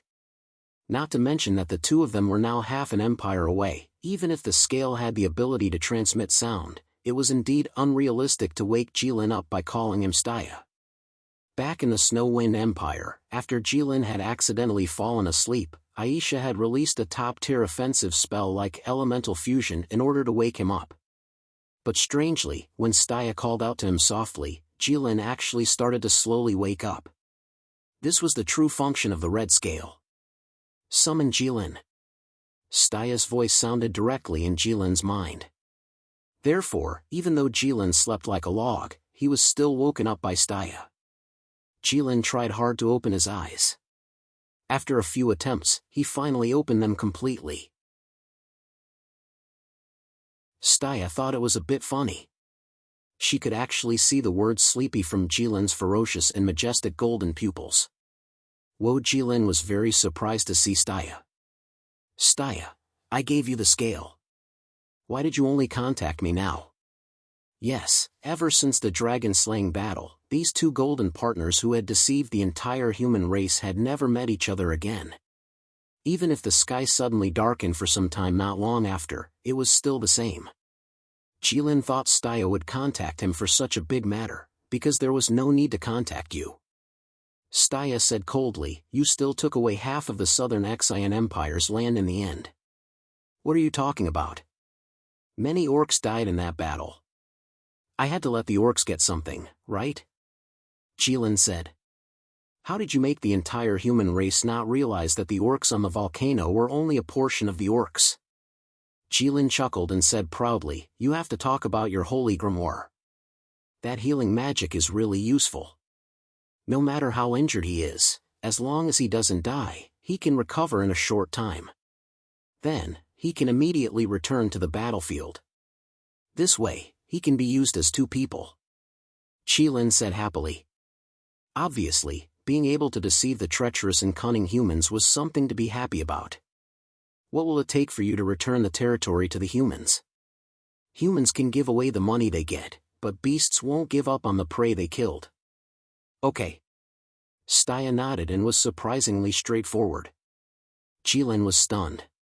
He didn't expect this. The demon god race is about to revive, you. Staya suddenly stopped talking halfway.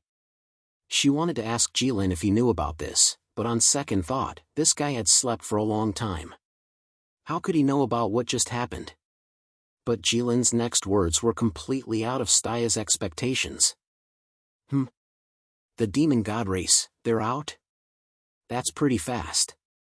You know about the revival of the demon god race? Staya was shocked. Although the matter of the demon god race wasn't considered a secret in the Church of Light, only a few people knew about it. Because not many people were interested in understanding those useless ancient secrets. But she was different.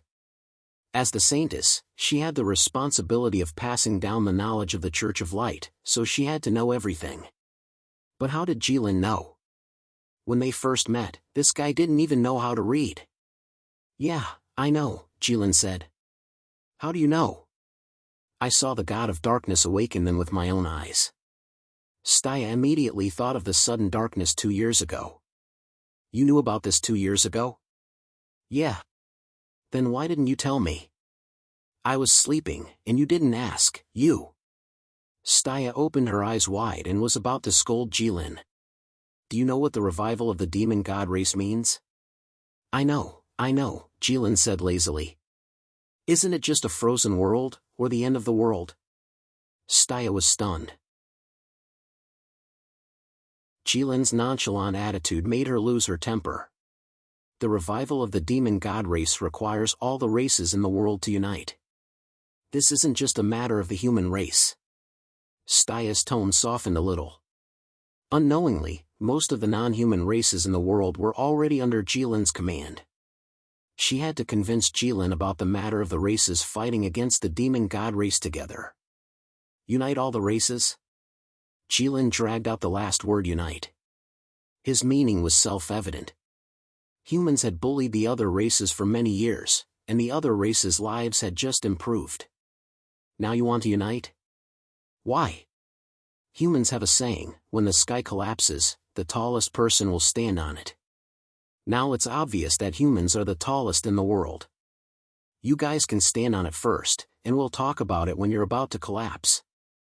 Aren't you afraid that it'll be too late? Staya's face darkened. She definitely didn't teach Jilin that saying. You should have confidence in humans. Even in my opinion, the strength of humans can't be underestimated. Humans now have the third prince, mobile cities, and the Ming Shui divine weapon. And the race that has been sleeping for tens of thousands of years wants to conquer the world after crawling out of the ice. Don't you think it's ridiculous? You humans are the main race in the world. You should have the confidence to look down on the other races. You should use the time difference of tens of thousands of years to tell the demon god race that the times have changed. Jilin suddenly became righteous and impassioned. His words were full of admiration and encouragement for humans. But Staya was unmoved. When it came to using words to influence others, Sti, was the master. And Jilin was simply displaying his slight skill in front of an expert.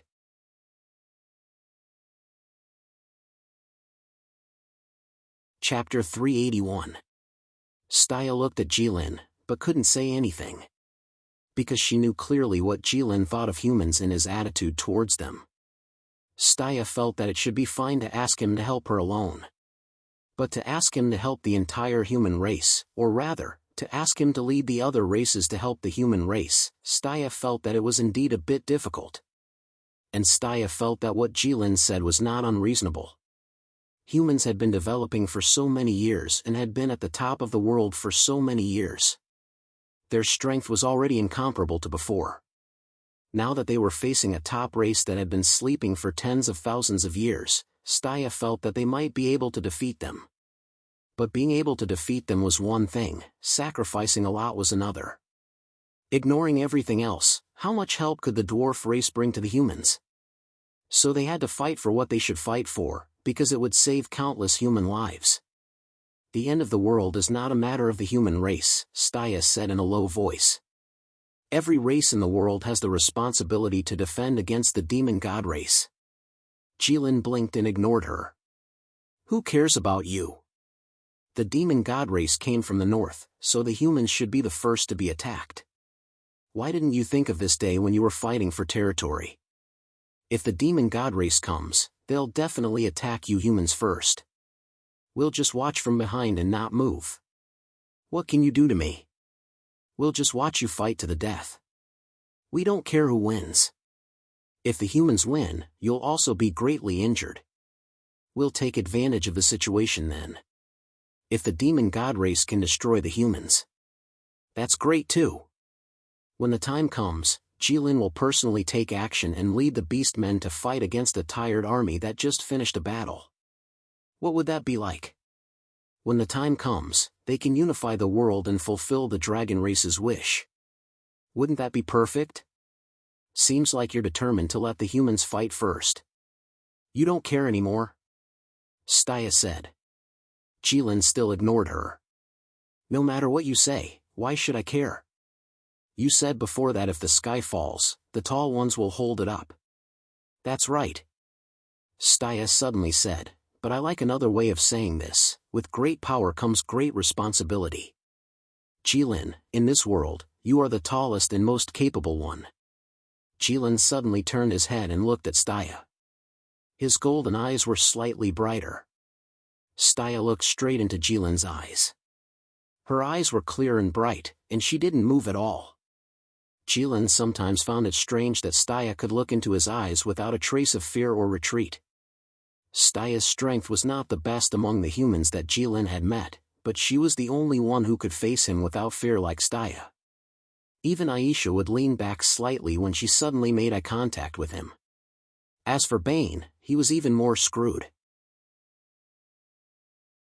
It was already a miracle that he wasn't directly sitting on the ground after such a long time. But to Jilin, that was a normal reaction. But Staya, she had never shown any signs of retreat in front of him. Some humans in the legends were like this. You could kill her, but you couldn't make her take a step back. Was this what humans always said? With a clear heart and a firm mind, one could be fearless? Jilin clearly realized that he couldn't suppress Staya with his eyes anymore. I want to help you. Do it myself? Jilin said. If you are willing to help, that would be the best result, Staya said. Staya, did you forget something? Jilin suddenly said. What? You are the dragon-slaying hero now. If I were to make a move, wouldn't your illustrious reputation be ruined? Staya was now known as the Holy Queen. She controlled the Saimai Empire with one hand and the Church of Light with the other. No matter what, Staya was the most powerful human. She also had the title of dragon-slaying hero and was respected by billions of people. Jilin, who had slept for 2 years, didn't know any of this. But he could imagine how bright Staya would be 2 years later. Humans love things like heroes and saviors. Once one appeared, people would crazily follow them and treat them as a religion. They would elevate them to the position of God. Staya was now on the high altar. But once she was on the altar, it was difficult to come down. She could either stay on the altar for the rest of her life and not eat anything, or she could fall. The higher the altar, the more painful the fall. And with Staya's height, the fall would probably be very ugly. Jilin didn't believe that Staya wouldn't have thought of this. But what she was doing now was like using a sword to cut down the altar under her feet. She was destroying her own plan.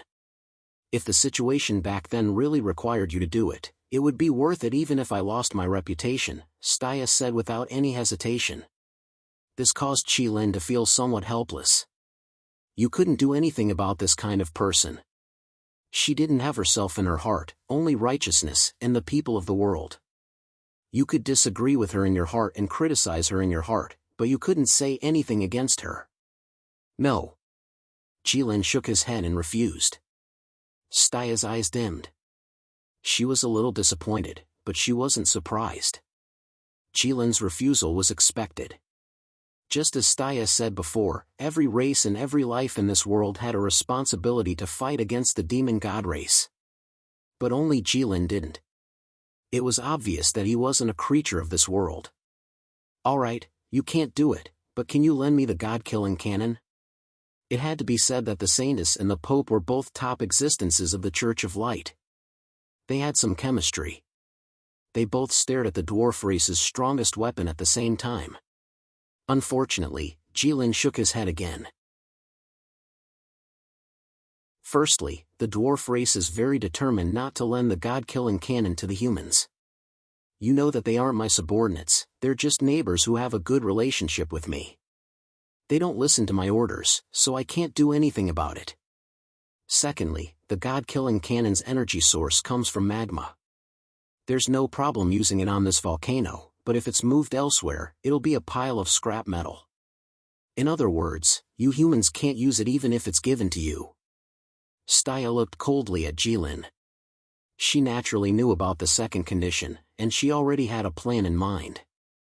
But she couldn't deny that the first condition Jilin mentioned was a little tricky. It seemed like she had to discuss this with the Dwarf King. In 3 days, the humans will hold a meeting of the kings in the Snow Wind Empire. Let Flay represent the Red Dragon Empire. Staya wasn't asking this time, she was negotiating. That was her bottom line. There were 5 great empires in the human race. How could you not come to one? Moreover, the humans were isolated and without help.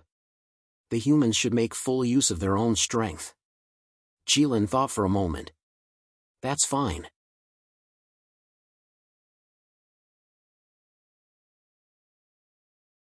Chapter 382. Staya heaved a sigh of relief when she heard that Jilin didn't object. It was the best news as long as there were no problems within the human race. From the long history, the biggest crisis in the world usually came from within the human race. Then it's settled, Staya said. Don't forget to inform Flay. Don't worry, Jilin said. Huh? Jilin suddenly exclaimed softly. He suddenly raised his head and looked in the direction of the crater. Staya was shocked. She had never seen Jilin look so serious. Staya followed Jilin's gaze. She wanted to see what could attract Jilin's attention. The sky was silent. It was still vast and quiet. There was nothing unusual. Staya wasn't surprised. She knew that she couldn't see anything unusual because she couldn't see as far as Jilin. Something was coming, but she couldn't see it yet. Jilin still raised his head and looked to the north. His gaze didn't move. He was really focused.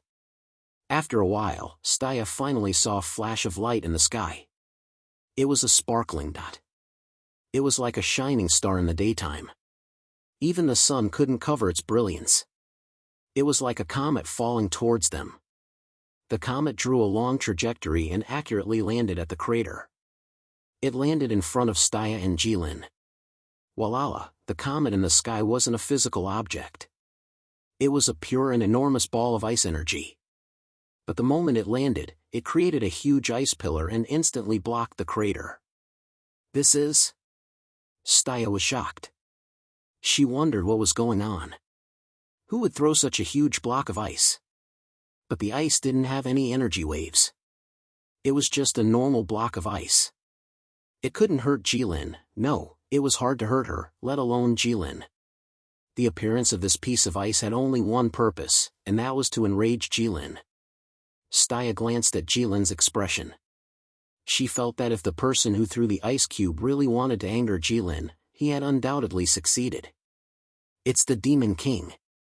Jilin narrowed his eyes and said in a deep voice. His voice was slightly cold, but there were golden flames rising in his eyes. What is the meaning of this, Demon King? How did he know about you? Existences at our level are as conspicuous as torches in the dark night. There are only 3 or 4 torches in the night sky. How could he not notice them? As for what it means, it's obvious that it's a provocation. How is it? You've already been bullied at your doorstep. It's not in your character to not fight back, right?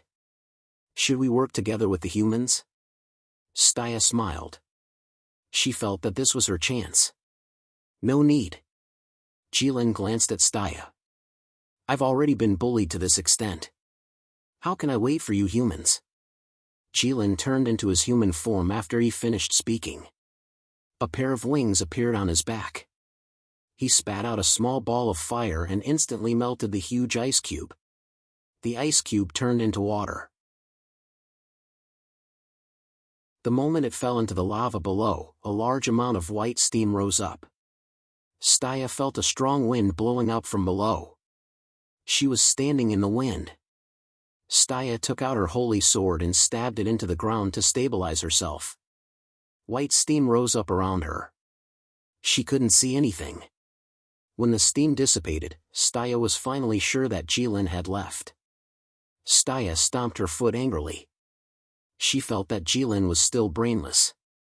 How could he rush into someone's nest just because they provoked him?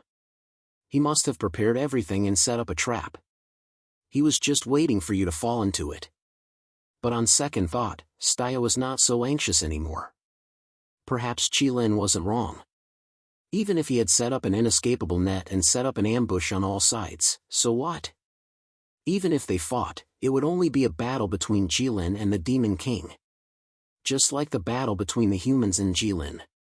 There were more than 1,000,000 lions on both sides. But when Jilin and the third prince started fighting, everyone could only watch. They couldn't do anything even if they wanted to. But she didn't expect that even Jilin was so angry. He still remembered to turn into his human form and not expose her. Staya was silent for a moment. Then she turned and walked out. She wanted to discuss the god-slaying cannon with the Dwarf King. Jilin flew into the sky and shot out like lightning. He flew across the ground at a speed that was as fast as light. In the blink of an eye, he flew past the Saimai Empire, the Middle Empire, and the Snow Wind Empire. After rushing out of the border of the Snow Wind Empire, Jilin flew for half a day at this speed. Then he saw a somewhat stupid creature on the top of a snowy mountain that reached into the clouds. The Demon King. Jilin knew that this creature was the Demon King from thousands of miles away, but he was still stunned when he saw it with his own eyes. Because this creature broke Jilin's inherent impression of the Demon King. It was a creature about the size of a human. No, it looked exactly like a human. There was no crown, no ferocious fangs and claws, and no black cloak. There were no black and red flames on his body.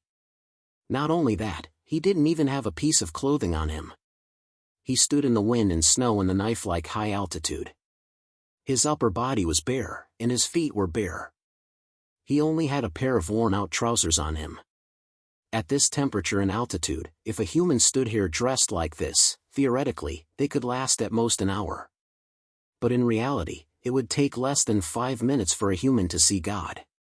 But this Demon King, not only did he not have the slightest discomfort, his expression was one of enjoyment. Just like a human bathing in the spring breeze, he also looked like a pervert. If there was a clear difference between the Demon King and a human, it would be the color of their skin. The Demon King's skin was dark blue from head to toe, and the Demon King's appearance could be said to be perfect. To be able to easily throw away the third prince, who was a handsome man in the eyes of humans, by a few streets. This was the only creature that Jilin had ever seen that could stand on the same level as the Elf Queen in terms of appearance. Although it was slightly inferior, it was not far off. How can the dignified Demon King be so shabby? Jilin landed on the ground and stood in front of the Demon King. Between you and me, there is no need to talk about ostentation, right? The Demon King smiled generously. With his invincible appearance, in this world of ice and snow, his smile really gave off the feeling of spring in March. Jilin was stunned. He could understand why the Demon King was so familiar with him even though it was the first time they met. Most high-level creatures of the same level were like this. They put on airs outside, making low-level creatures revere them like gods, but in front of each other, they could reveal their true selves. So even if they were hostile to each other and fought to the death, they would still exchange pleasantries. This showed that this was a battle of the Great Tao, and there was no personal grudge. But he could not understand why the Demon King's attitude was so friendly. He was the one who provoked him first. I didn't expect that the first true dragon I saw after waking up would be like this. The Demon King looked at Jilin and felt a little strange. Logically speaking, dragons were full of pride about their bodies.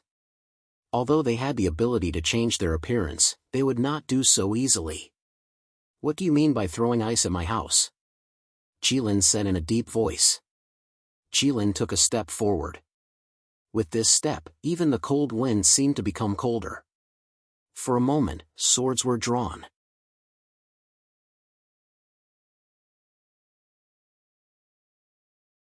Chapter 383. The space at the top of the snow mountain was not that big. At most, it was less than 500 meters long. As for Jilin and the Demon King, the distance between them was naturally even closer. This little distance was like nothing to them. They both had the ability to attack the other instantly. Therefore, Jilin's step had no practical meaning, he was just showing an aggressive attitude. The Demon King stared blankly for a moment before bursting into laughter.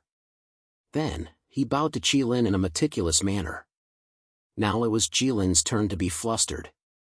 There was a saying, "Do not hit a smiling person." He finally understood what it meant. "I'm sorry. I didn't mean to offend you," the Demon King said gently. "I just wanted to see you." "See me? What are you trying to say?" Jilin was even more confused. "It's nothing important, I just wanted to express my gratitude to you." "Gratitude?" "Yes, when you came to the tundra, you melted the ice and released me, have you forgotten?" Jilin's eyes widened instantly, he remembered. When he first came out from the Middle Empire's Qianquan world, he was transported to that vast hospital. He flew from there for 9 days and 9 nights before returning to human land. And he vaguely remembered that he had melted a bit of the ice, and there were many humanoid creatures under the ice. He thought they were all dead, but Jilin still did not believe it. He did not believe that his luck was that good. The blue creatures under the ice were as numerous as the carp in the river, they were all over the tundra, and he just released one of them to be the Demon King? There are so many people under the ice, and I just released one of them to be the Demon King? That's too much of a coincidence. First of all, I'm not some Demon King, we're not demons, we're humans. Of course, if it's you, you can call me whatever you want. The Demon King shrugged. As for your question, it's very simple. It's not that you released the Demon King, it's that the first one to break through the ice was the Demon King. What does that mean? The god of darkness broke through the layers of obstacles and hurriedly arrived in this world. He casually bestowed upon me the supreme divine power. Since I am outside the ice layer, I will naturally benefit more than my fellow clansmen under the ice layer. Jilin gently nodded, he understood. This Demon King is really a humble guy, Jilin thought. Although the Demon King spoke casually, Jilin still caught the details that the Demon King didn't mention. The first to break through the layer of ice would be the Demon King. This was clearly a method of selection, as well as a method of competition for the demon gods. In the beginning, all the demon gods must have been at the bottom of the ice. However, they were able to struggle little by little in the shackles of the ice, and the guy in front of him was clearly the fastest and highest existence among the demon gods. Because the ice that Jilin melted back then was not deep enough, and only one escaped, it was enough to show that even without Jilin, this guy was still one of the best in the entire demon god clan. It was unintentional. You don't have to worry about it, Jilin said. As for you saying that you are humans, yes, we are true humans. True humans. Jilin was somewhat speechless. Although you are very similar to the humans I know, to be honest, you are still far from it. They are not humans. The Demon King naturally knew what Jilin was talking about. These fellows who are flaunting their prowess in the world are not humans at all. They are just a bunch of despicable, cunning, and sycophantic usurpers. In the years when we called ourselves humans, how could these lowly lifeforms dare to raise their heads to look at us? Then why are all of you under the ice? Jilin had indeed learned a lot from Aisha over the years. He touched a sore spot and could infuriate someone to death.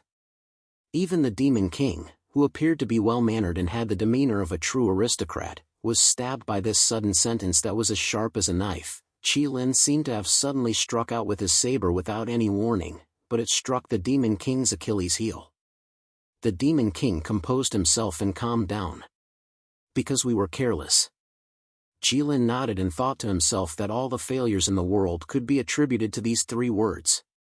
The megalosaurus that soars above the 9 heavens should also be careful of the poisonous snakes hiding in the sewers. The Demon King looked at the snowy sky and sighed. It's just that we didn't take the poisonous snakes seriously at that time. Jilin thought to himself, what kind of analogy is this? The megalosaurus should be careful of snakes. And the snakes in the sewers. Why didn't I know? So, you want revenge? Jilin asked. No. The Demon King shook his head. The king of the past has returned to the top of the world. In the face of disobedience, what he wants to do is not revenge, but judgment. Jilin looked at the Demon King speechlessly and thought to himself, what an idiot. Ahem. Jilin coughed twice and sorted out his thoughts. What exactly are you going to do? Kill all disobedience and take back the name of humans. You want to kill all humans? We are the humans, but you understand what I mean. As long as they are humans, I don't like them. The Dragon Clan has always been like this, but since you said so, then let me ask, why? Because as long as they are humans, they will cause great damage to the world. In these years, for their own development, humans have cut down mountains and forests, opened up land, and built cities, causing countless creatures to be homeless. They use fire wantonly, but they can't control it, causing countless lives to be swallowed by the flames. An out-of-control mountain fire can turn the lives of an entire mountain into inedible roasted meat. They change the landscape, rivers, and mountains according to their will, but they are not spared, causing other lives to be displaced and the earth to be devastated. But humans are never ashamed of it, instead, they are proud of it. They admire such behavior. Humans have a story called The Foolish Old Man Moving the Mountain. It's about a human called the Foolish Old Man. Because a mountain blocked the road to the village, he wanted to dig up the entire mountain. The Demon King was stunned. Why didn't he move? Or move the entire village? Wouldn't that save more trouble? How would I know? Jilin said angrily. Oh. The Demon King apologized for interrupting Jilin. Please continue. The foolish old man wanted to dig up the mountain, but the mountain god who represents all the creatures on the mountain naturally disagreed, because this is their home that they have lived in for countless years. The Demon King nodded repeatedly, thinking that what Jilin said made sense. If Staya was here, she would have a different opinion, but unfortunately, she was not here. What a good mountain god. He stood up for the animals on the mountain and didn't use the power of the mountain god to smash the foolish old man to death when he was digging up the mountain. In human terms, he could be called a person with both benevolence and righteousness. But in the human story, this mountain god is a negative character, infinitely vilified. Those weak creatures always have the ability to confuse right and wrong. What happened at the end of the story? In the end, the foolish old man said, there will be countless descendants, which successfully moved the heavens. The heavens sent 2 heavenly gods down to help the foolish old man move the mountain away. The Demon King suddenly became silent for a long time. He looked up at the sky and took a deep breath. In the end, the story of the heavenly gods descending to the mortal world and helping the humans move the mountain made him fall into a trap. He felt the same way. Countless years ago, when those weak creatures faced their own race, it was like a man facing a huge mountain. They were powerless and could not lift their heads. In the end, didn't the gods step in and help those despicable creatures move the mountain that was their own race? The Demon King believed that the foolish old man's real purpose was not to move the mountain at all. He just wanted to act pitiful in front of the gods and gain their sympathy. Just like what those people did countless years ago, the Demon King suddenly clenched his fists, and a cold wind suddenly rose around him. It was countless times colder than the natural wind and snow between heaven and earth.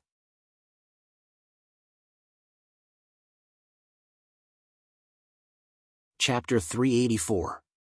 The chilly wind around the Demon King was as bone-chilling as the chilly wind blowing from the depths of hell. Even Jilin felt a chill run down his spine. Jilin's golden dragon eyes flashed with a golden light, and flames rose from his body with a whoosh. Thus, all the wind, snow, and chill between heaven and earth could no longer get within 3 meters of Jilin. The Demon King sensed the flames on Jilin's body and instantly came to his senses, withdrawing the chilly air. "Sorry, your story was so good that I got a little carried away." The Demon King smiled apologetically. "It's fine, but you seem to have a lot of emotions."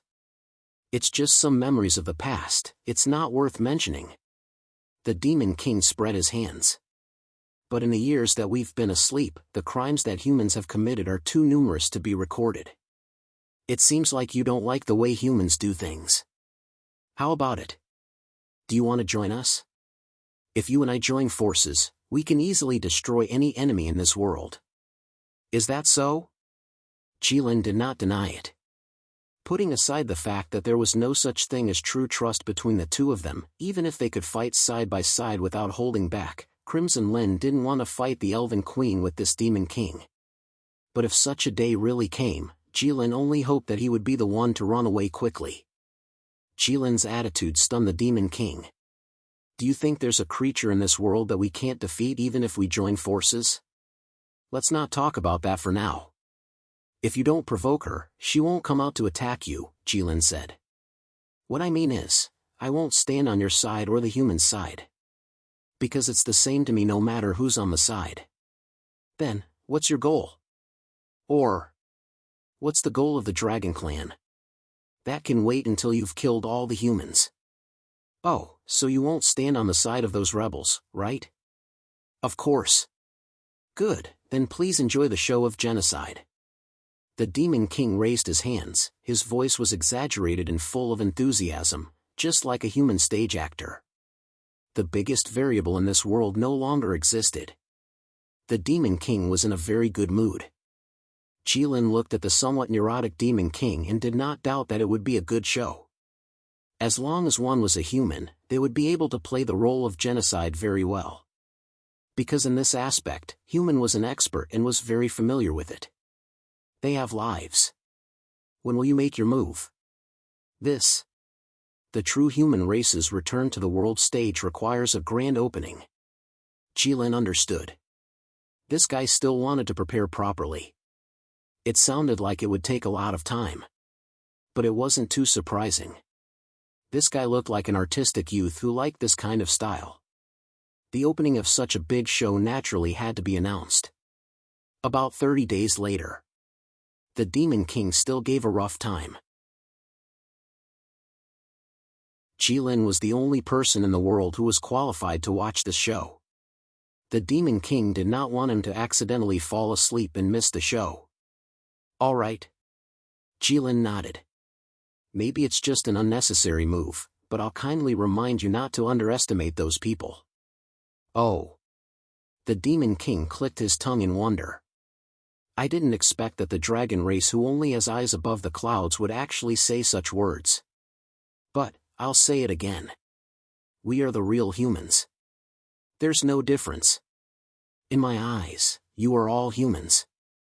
The only difference might be the color." Jilin said. "Be careful. The current humans are really troublesome. I don't want you to be careless and end the show before it fully unfolds." "Don't worry," the Demon King said.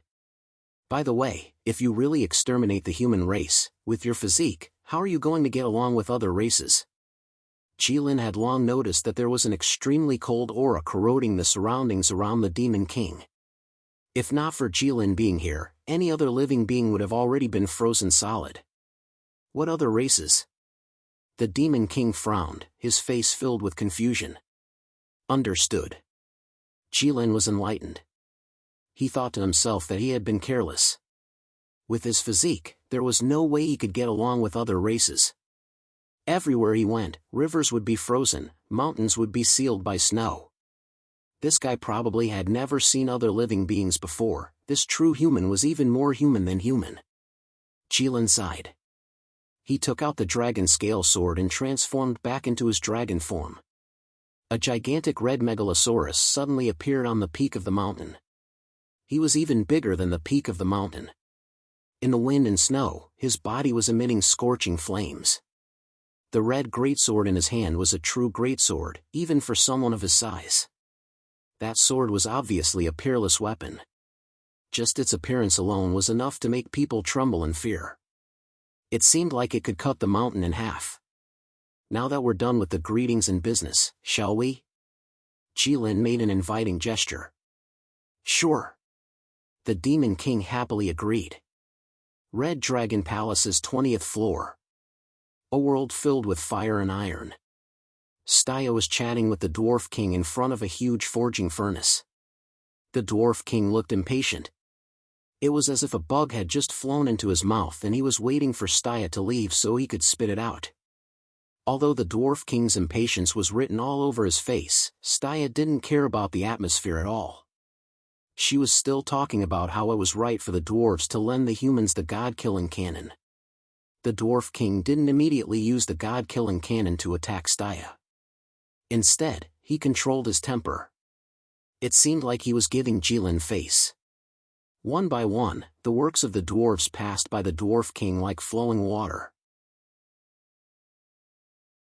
If the Dwarf King didn't say anything, the product would really pass by like flowing water. If the Dwarf King raised his head and glanced at the dwarf holding the product, it meant that the product wasn't good enough and had to be remade. The war between the humans and Jilin is already over. Why are the dwarves still making so many weapons? Staya asked. I don't know. The Dwarf King said. I don't know why you work so hard. What are you talking about? As long as there are enough raw materials and high-temperature flames, it's the dwarves' wish to keep forging. All right. Staya gave in. What else could she say to a race that was born to work without complaint? The Dwarf King suddenly paused. He put his hand on his shiny earrings and seemed to be listening for something. Jilin is back. He asked us to go over, the Dwarf King said seriously to Staya. Staya suddenly became nervous. She didn't know what happened, but the Dwarf King's expression seemed to say, something big happened.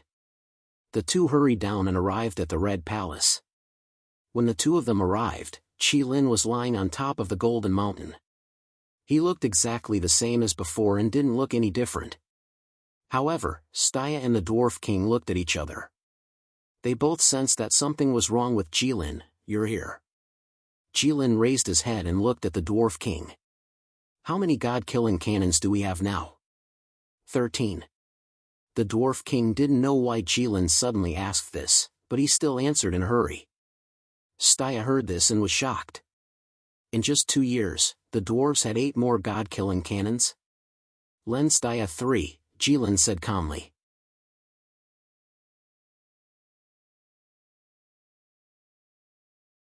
Chapter 385. Lend Staya 3 cannons. Staya and the Dwarf King were both stunned. But it was the Dwarf King who reacted first. Sure. Even though he was very unwilling, the Dwarf King still had to give face to Jilin. The dwarf race was first saved by Jilin and avoided being exterminated. Then, they moved to Mount Gerda and were taken in by Jilin. Although they helped Jilin make many products during this period of time, it was the dwarf race's wish, so it was nothing. For such a long time, Jilin did not ask for any reward, nor did he make any requests, which made the dwarf race feel uncomfortable. Now that Jilin finally made a request, the Dwarf King was naturally willing to repay the favor. Now that they had 13 god-slaying cannons, lending 3 to the humans was nothing. Although the Dwarf King agreed without hesitation and the pros and cons were clear, Staya's thoughts were much more complicated than his. Staya knew what Jilin did before. He went to see the Demon King. And before that, Jilin did not agree to the dwarf race lending the god-slaying cannons to the humans. But why? Why did Jilin suddenly change his attitude after meeting the Demon King? What happened? Staya asked.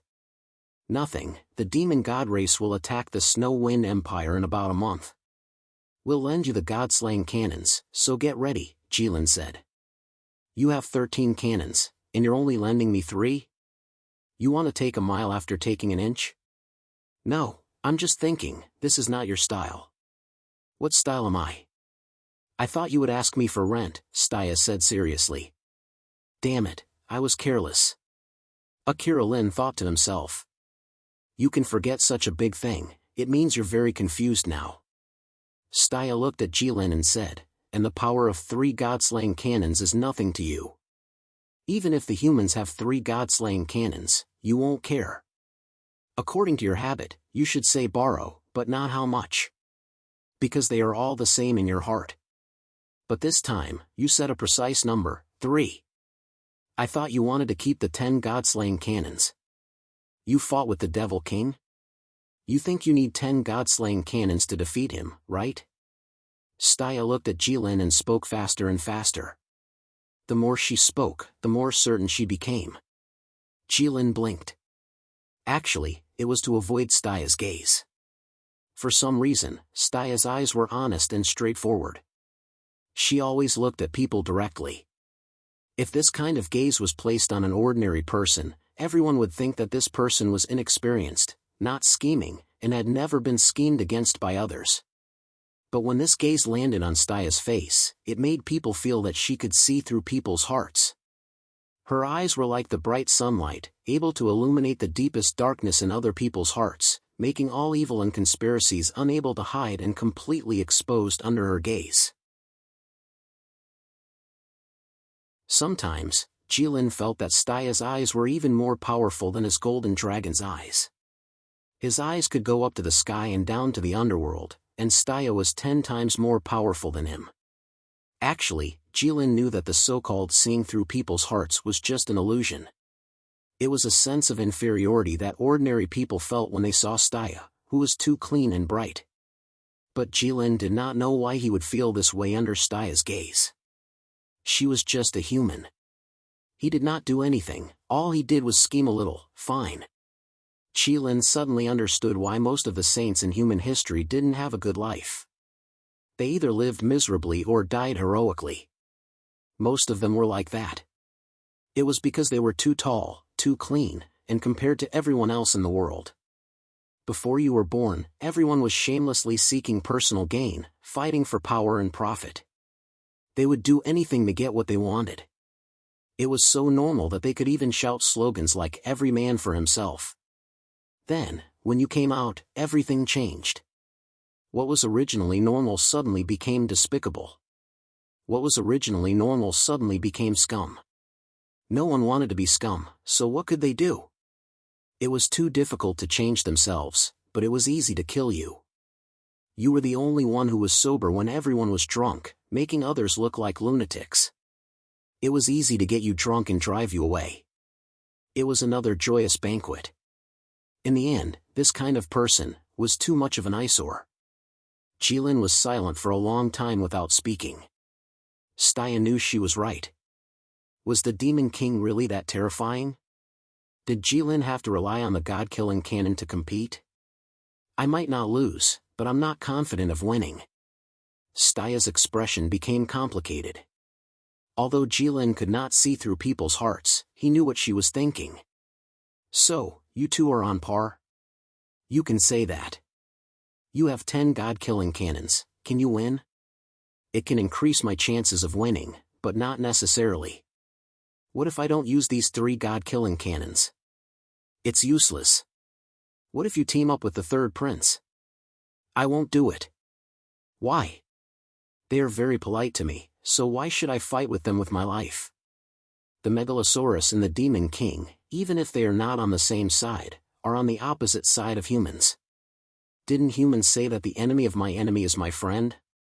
But when the common enemy is gone, who can guarantee that the two sides will not turn against each other? I said, I might not lose. Plus, our races are much stronger than humans. Then why were those races suppressed by humans for so many years? Because the dwarf race did not have enough flames and ores. The small volcano in the Snow Wind Empire was not enough to support the needs of the dwarf race. Because the orc race was never truly united. Because the beasts did not have a real beast king. Because the oceanic race was suppressed by the water dragon king's array. Jilin said a lot in a row, like a cannonball. Staya was suddenly stunned. She was silent for a long time. After a long time, Staya sighed as if she was discouraged. She looked at Jilin and said slowly, "So, you've already made preparations for war with the demon god race. You've already made up your mind." Staya instantly understood. Since Jilin had said so much, and so quickly, it was obvious that he had already thought about it, and had even thought about it more than once. This time, it was Jilin's turn to be silent. "So, you also want to destroy humans?" Staya said with a trembling voice. Jilin was prepared to fight with the demon god race, but he was unwilling to fight with humans.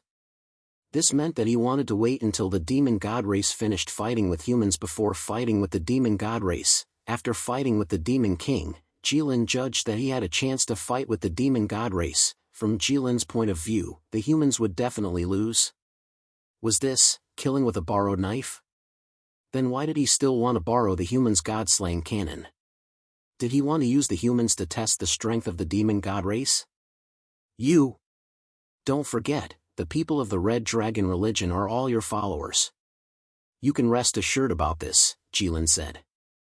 Thank you for your recommendations, monthly votes, and rewards. Thank you very much.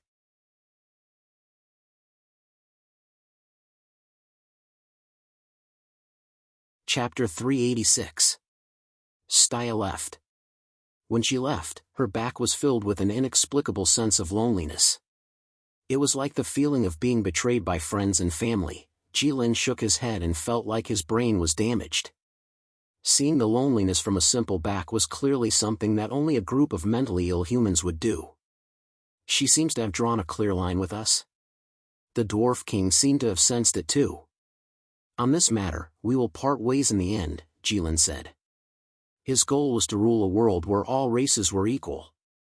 And Staya hoped that the balance of this world would not be broken. There was no room for compromise. Only two could survive. Then, do we still need to borrow the god-slaying cannons? The Dwarf King asked.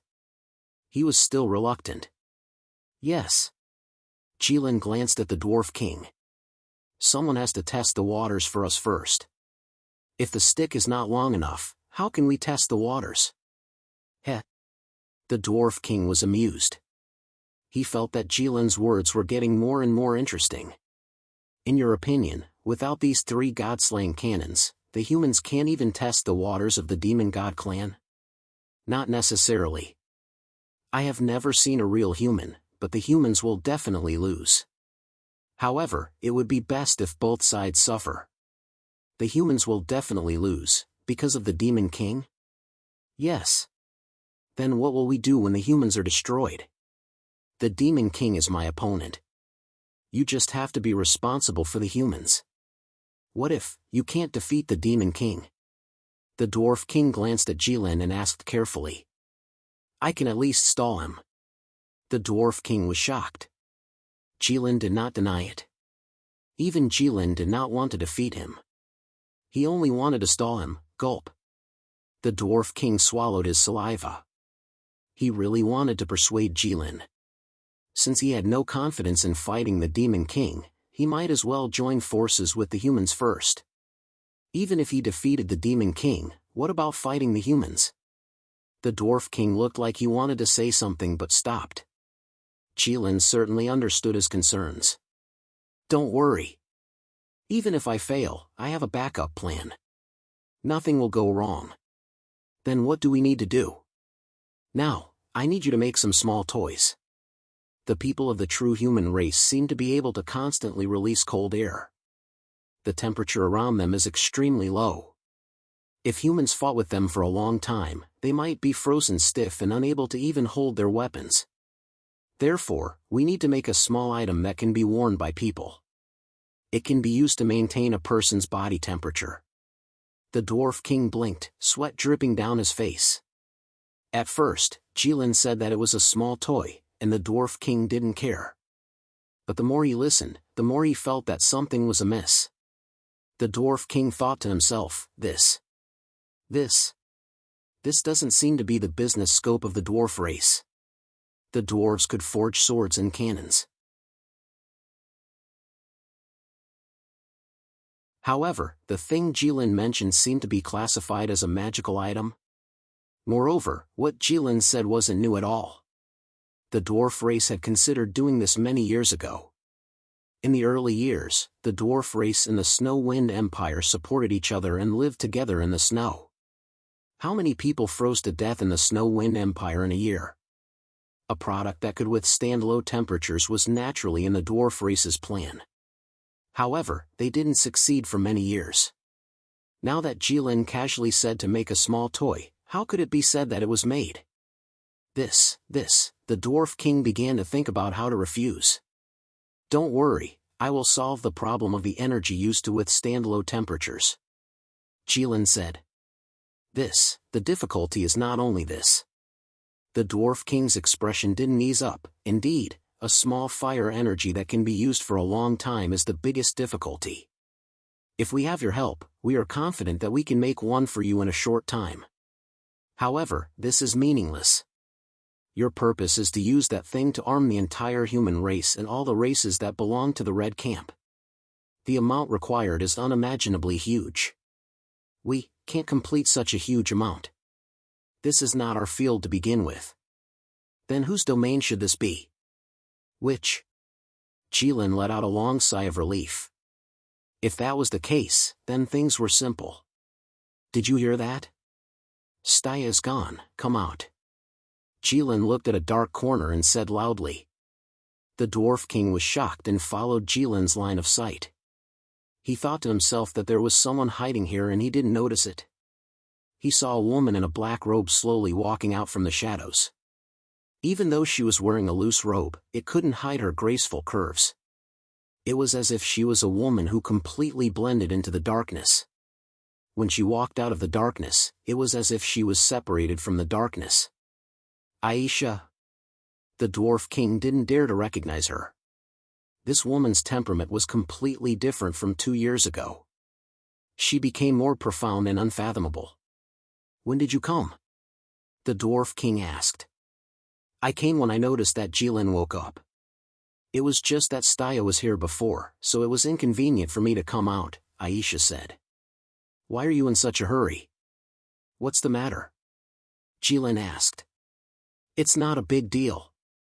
Have you met the Demon King? Aisha asked. Yes. How is it? It's very tricky. Your efforts over the years were not in vain. You really released an incredible guy. What do you need to do to be sure of winning? There are 3 ways. Jilin showed 3 fingers. First, I'll sleep for 5,000 years. When I reach maturity, it'll be easy to take him down. Second, the Dwarf King can modify the dragon scale sword. If it's 50% stronger, it won't be a problem. Don't think about the first way.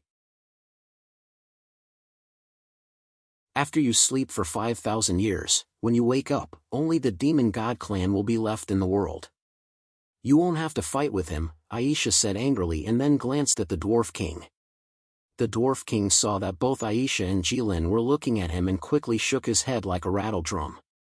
What kind of joke was this? The dragon scale sword almost exhausted all the high-end resources and reserves of the Dwarf clan. It was the pinnacle work of the Dwarf clan. Upgrade it? He wanted to, but he didn't have the strength. Aisha saw the Dwarf King's reaction and couldn't help but sigh. What's the third way? The third way is for the Elf Queen to help me with an arrow, Jilin said. Aisha blinked. So you're saying that there's no chance of winning? You can understand it that way, Jilin said. Then, we have to increase our chances of winning, Aisha said. Know yourself and know your enemy, and you'll never be defeated. Jilin used his huge and ferocious dragon face to force a smirk. That's right, so we need humans to test the enemy's strength first. Aisha pondered for a moment. The thing you mentioned, I can help. When the time comes, hee. Cold and evil laughter sounded in the depths of the Red Dragon Palace. Jilin and Aisha's laughter rose and fell one after another, but they complemented each other.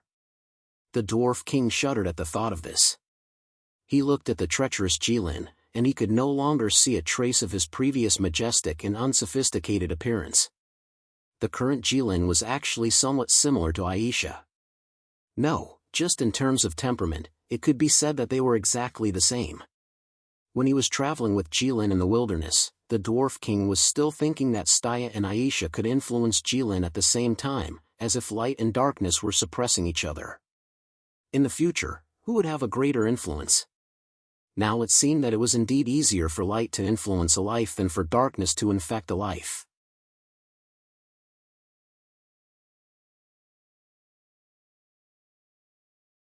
Chapter 387. Ahem.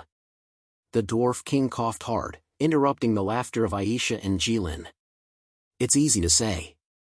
The witches have also been entrenched in the Snow Wind Empire for many years, but they still haven't been able to make a portable item to dispel the cold. That's because there's no such thing as him. Aisha pointed at Jilin. Yes, the core of this thing is made by me.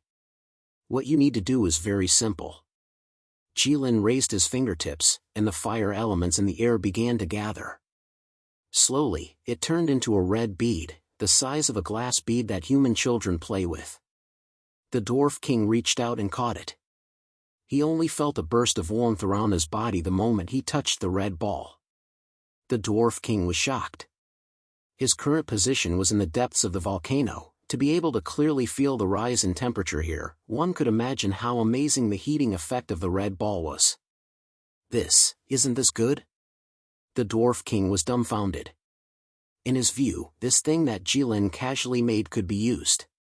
Wasn't this the effect that the Dwarf King envisioned? If this was enough, wouldn't the dwarf race have nothing to do with it? This thing can indeed achieve the purpose of thermal insulation. Jilin said, but now there's a flaw. What flaw? The Dwarf King looked at it over and over again, but he really couldn't find any flaw. This is just a product formed by the convergence of fire elements. It's very simple for me to make. Jilin said. The Dwarf King's eyebrows kept twitching. He thought that this was the ultimate dream of many creatures. But there's also a problem. Jilin continued. What's the problem? The Dwarf King asked. That is, this thing will get out of my control after leaving a certain distance from me. The world's rules will force the fire elements to disperse. What do you mean? On the surface, to put it simply, this thing will explode, and the power is not small. The Dwarf King was shocked. He looked at the red ball in his hand and could no longer feel a trace of warmth. He wanted to throw this thing out, but he didn't dare to move. Jilin said that the power was not small, then wouldn't it be able to blow him into powder? Don't worry, it's safe now. Jilin used his 2 huge fingernails to pinch the red bead. So what you and Aisha need to do is to create a device that can stabilize it. The Dwarf King suddenly understood and breathed a sigh of relief. If it was this kind of stabilizer, then the dwarves were very familiar with it. From the energy guns to the god-slaying cannons, which one of them did not require stable energy? No problem. The Dwarf King was suddenly full of confidence. But how are we going to give these things to the humans? We just parted ways with the human race. Don't worry about it. Jilin said, although Staya has a very high status among humans now, she is actually the person who can't represent humans. This was because most humans were not like her, who had perseverance and integrity. They would easily give up their position and bottom line for the sake of benefits. Those are real humans. They won't refuse our gifts, and no one dares to refuse. Because that would mean becoming enemies with his own race. The Dwarf King stared blankly at Jilin. After a long while, he sighed. You really have no loopholes now. Jilin was also stunned. It's okay. One day later, Staya returned to the sacred city and summoned all the important people of the Saimai Empire to the palace. The royal palace was bustling with activity and people were moving about. Everyone was very confused by the Holy Queen's sudden summons. But Staya did not even let them say a word. Staya directly pulled out the holy sword and raised it above her head. She looked at everyone and said, Everyone, the time has come. The legendary catastrophe is coming. This is the most desperate doomsday in the sacred book of light. Maybe we can't escape the control of fate, but we can only struggle. Do your best. This time, there won't be any survivors. May God bless you. May God love the world. Staia's declaration was short and powerful. There was no foreshadowing. It was very direct and extremely blunt. It was like a hammer that directly smashed people's heads without any warning. People did not suddenly become enlightened, nor did they suddenly become enraged and want to fight to the death. They were completely stunned. This was the reaction of someone who was hit by a hammer. What happened? Why did the Holy Queen suddenly say this? Doomsday? Myth? Battle? Fight with who? Without waiting for too long, the Empire's military department showed everyone the Empire's military plan for the next 3 months. Snow Wind Empire, Tumu City. Most of the people present had never been to the Snow Wind Empire and were not familiar with the Snow Wind Empire. However, they had all heard of the name Tumu City. Because it was really too special and too famous. The northernmost city of the Snow Wind Empire, and also the northernmost city of the human race. Just like the easternmost Calm Wind Pass of the Divine Dragon Empire, it was a world-famous landmark. Tumu City's territory occupied almost 10% of the Snow Wind Empire's territory, but the people there were less than 1,000th of the Snow Wind Empire's population. Because the temperature there was too cold, people were not willing to live there. There were many military camps and countless soldiers there. Everyone's gaze landed on the military officer's face at the same time. So it was like this. That old man was originally in high spirits, but a few days ago, he suddenly became haggard. His eyes were red, and his white hair was falling down at a speed visible to the naked eye. Some of the people who were close to him even asked if there was something wrong with the old man's body. If that was the case, then he should quickly go to the church for treatment, but every time, the old man would wave his hand and say it was not a problem, it was not a problem. Today, everyone finally realized why the old man was like this. It was because he was forced. The Empire wanted to go to the north of the Snow Wind Empire to fight. They needed too many things. Rations, winter clothes, gloves, blankets. The Saimai Empire was close to a volcano. When did they think about this? What kind of tent could withstand that kind of wind and snow? Thinking about these problems gave them a headache. No wonder the old man started to lose his hair. Staia did not care about the crowd's noise and their endless doubts. The reason why she spoke so quickly and concisely was because she did not want to listen to their meaningless complaints. It had already happened. Even if you did not want it to happen, it still happened. Even if you could not accept it, you could only actively solve it. If you hesitated, you would only miss the opportunity.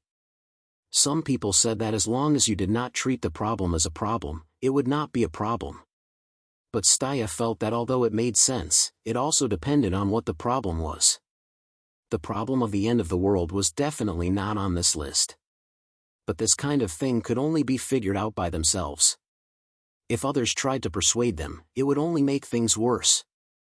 Luckily, the people in the palace were all smart people. Even if they could not figure it out now, after a while, they would definitely understand that there was no way out. Staia believed in them. Staia walked up to the rooftop. The afterglow of the setting sun dyed the entire sky and the palace orange. Staia was in the middle of it, and her heart felt warm. It was so beautiful that it was intoxicating. It was hard to describe with words. The world was so beautiful, it should not welcome the end of the world and become cold. Staia looked at the sky in the north and thought silently. Staia turned her head and looked to the west. I will let you do it. The more power you have, the more trouble you will face. The world is not controlled by anyone, and it is also not up to you.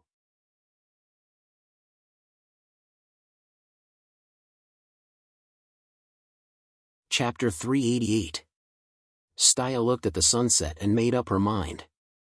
Your Majesty. A voice came from behind. Staia didn't need to turn around to know who it was. It was the head guard of the palace. During every meeting, he was always half a step behind Staia to her right. There was only one possibility for him to be here now. The situation downstairs couldn't be controlled anymore. Are they still arguing? Staya said. There's not much time left. The guard didn't know what to say. The Holy Queen didn't seem like she should be disturbed. Seems like we should use more force to knock them down. Staya smiled. Is the holy coffin done? The guard's pupils shrank. It's mostly done. But the craftsman said that it'll take another 2 years to finish. Staya's laughter seemed to have some mockery. Pointless effort. Why make that thing so beautiful? The person using it can't even see it. Do they want people to see the coffin after they die? Tell them that it's fine as long as they don't leave. I need to use it now. I'm going to bring it to the Snow Wind Empire. Spread the news. The guard was shocked and said loudly, Your Majesty will shine through the ages and live forever. How can you say something like that? Live forever? Staya suddenly thought of Aisha. Forget it. Who wants to be like her? Go, bring the holy coffin back before it gets dark. I want to see it with my own eyes. The guard was silent for a while and finally bowed. Yes. The next day. The news of the palace guards taking the Holy Queen's order away from the sanctum spread across the entire sacred city. The entire Simai Empire was shocked. The Holy Queen was going to lead a team to the Snow Wind Empire to fight a war. At this time, it was very inappropriate to bring a coffin out, whether it was in reality or from a moral standpoint. The Snow Wind Empire was far away and had a harsh environment. No matter what they wanted to get there, it would take a lot of manpower and resources. As for the holy coffin, it was usually made of pure white marble that was as thick as a palm. Furthermore, it was embedded with gold and precious stones. It was expensive and heavy. It would be troublesome to bring it along when going to war. Furthermore, this item had an extraordinary significance. It was considered an essential prop for the burial of the previous holy maidens of the Church of Light. As long as this thing was not used, it would remain in the sanctum and be baptized by the holy light all day long.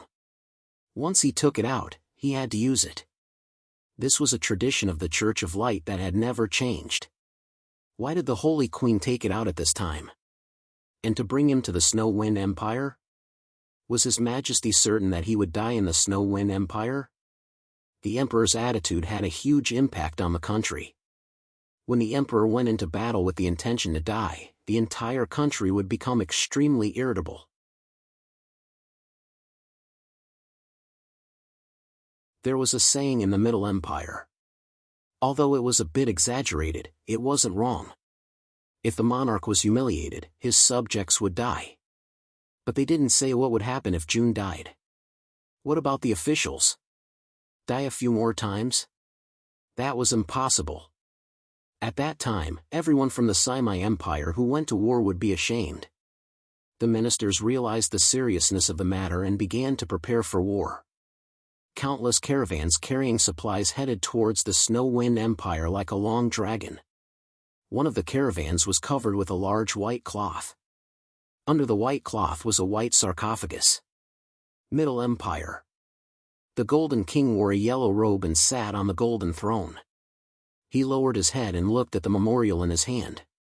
After a while, the third prince raised his head and rubbed his forehead. He looked at Bane and said, "The Holy Queen brought the sarcophagus to battle.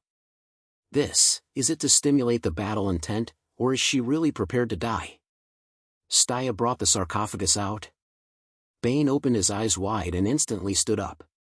He didn't even notice that the tea beside him had been spilled. The third prince was stunned. He thought to himself, is it necessary? In the Middle Empire, the generals often carried the sarcophagus to battle to show that they would fight to the death. If they won, the sarcophagus would be given to the general. If they lost, they would use it themselves.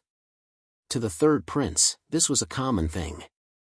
Although no emperor had done this before, the third prince wasn't sure, but Bane was from the Simai Empire. The story of the sarcophagus was very familiar to everyone in the Simai Empire. This thing, you can take it out as you wish, but if you want to put it back, Sorry, the Simai Empire didn't have this precedent. Staya was really prepared to die. No matter if she won or not, she didn't plan to come back alive. I have to go. Bane came back to his senses and looked at the third prince. I've said what I should say to you. You can do as you see fit. The third prince looked at Bane's anxious expression and couldn't help but become serious. Brother Long really didn't die. You think Staya can kill him? Or, even if Staya could kill him, would she do it? Brother Long. What is he trying to do? The third prince muttered to himself. Bane had already left. Your Majesty, the golden airship fleet is ready. Zhao Qi suddenly appeared in front of the third prince and bowed. Oh? The third prince paused. Then let's go immediately.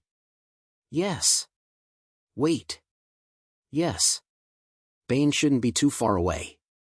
Give him a golden airship. He can go anywhere he wants. Yes. One more thing. Your Majesty, please tell me. For this war, should I bring a sarcophagus? No need. Zhao Qi was shocked and said hurriedly. If you don't bring one, I feel like I'll lose. Your Majesty. If you insist, a lot of people will jump into the river. Ah.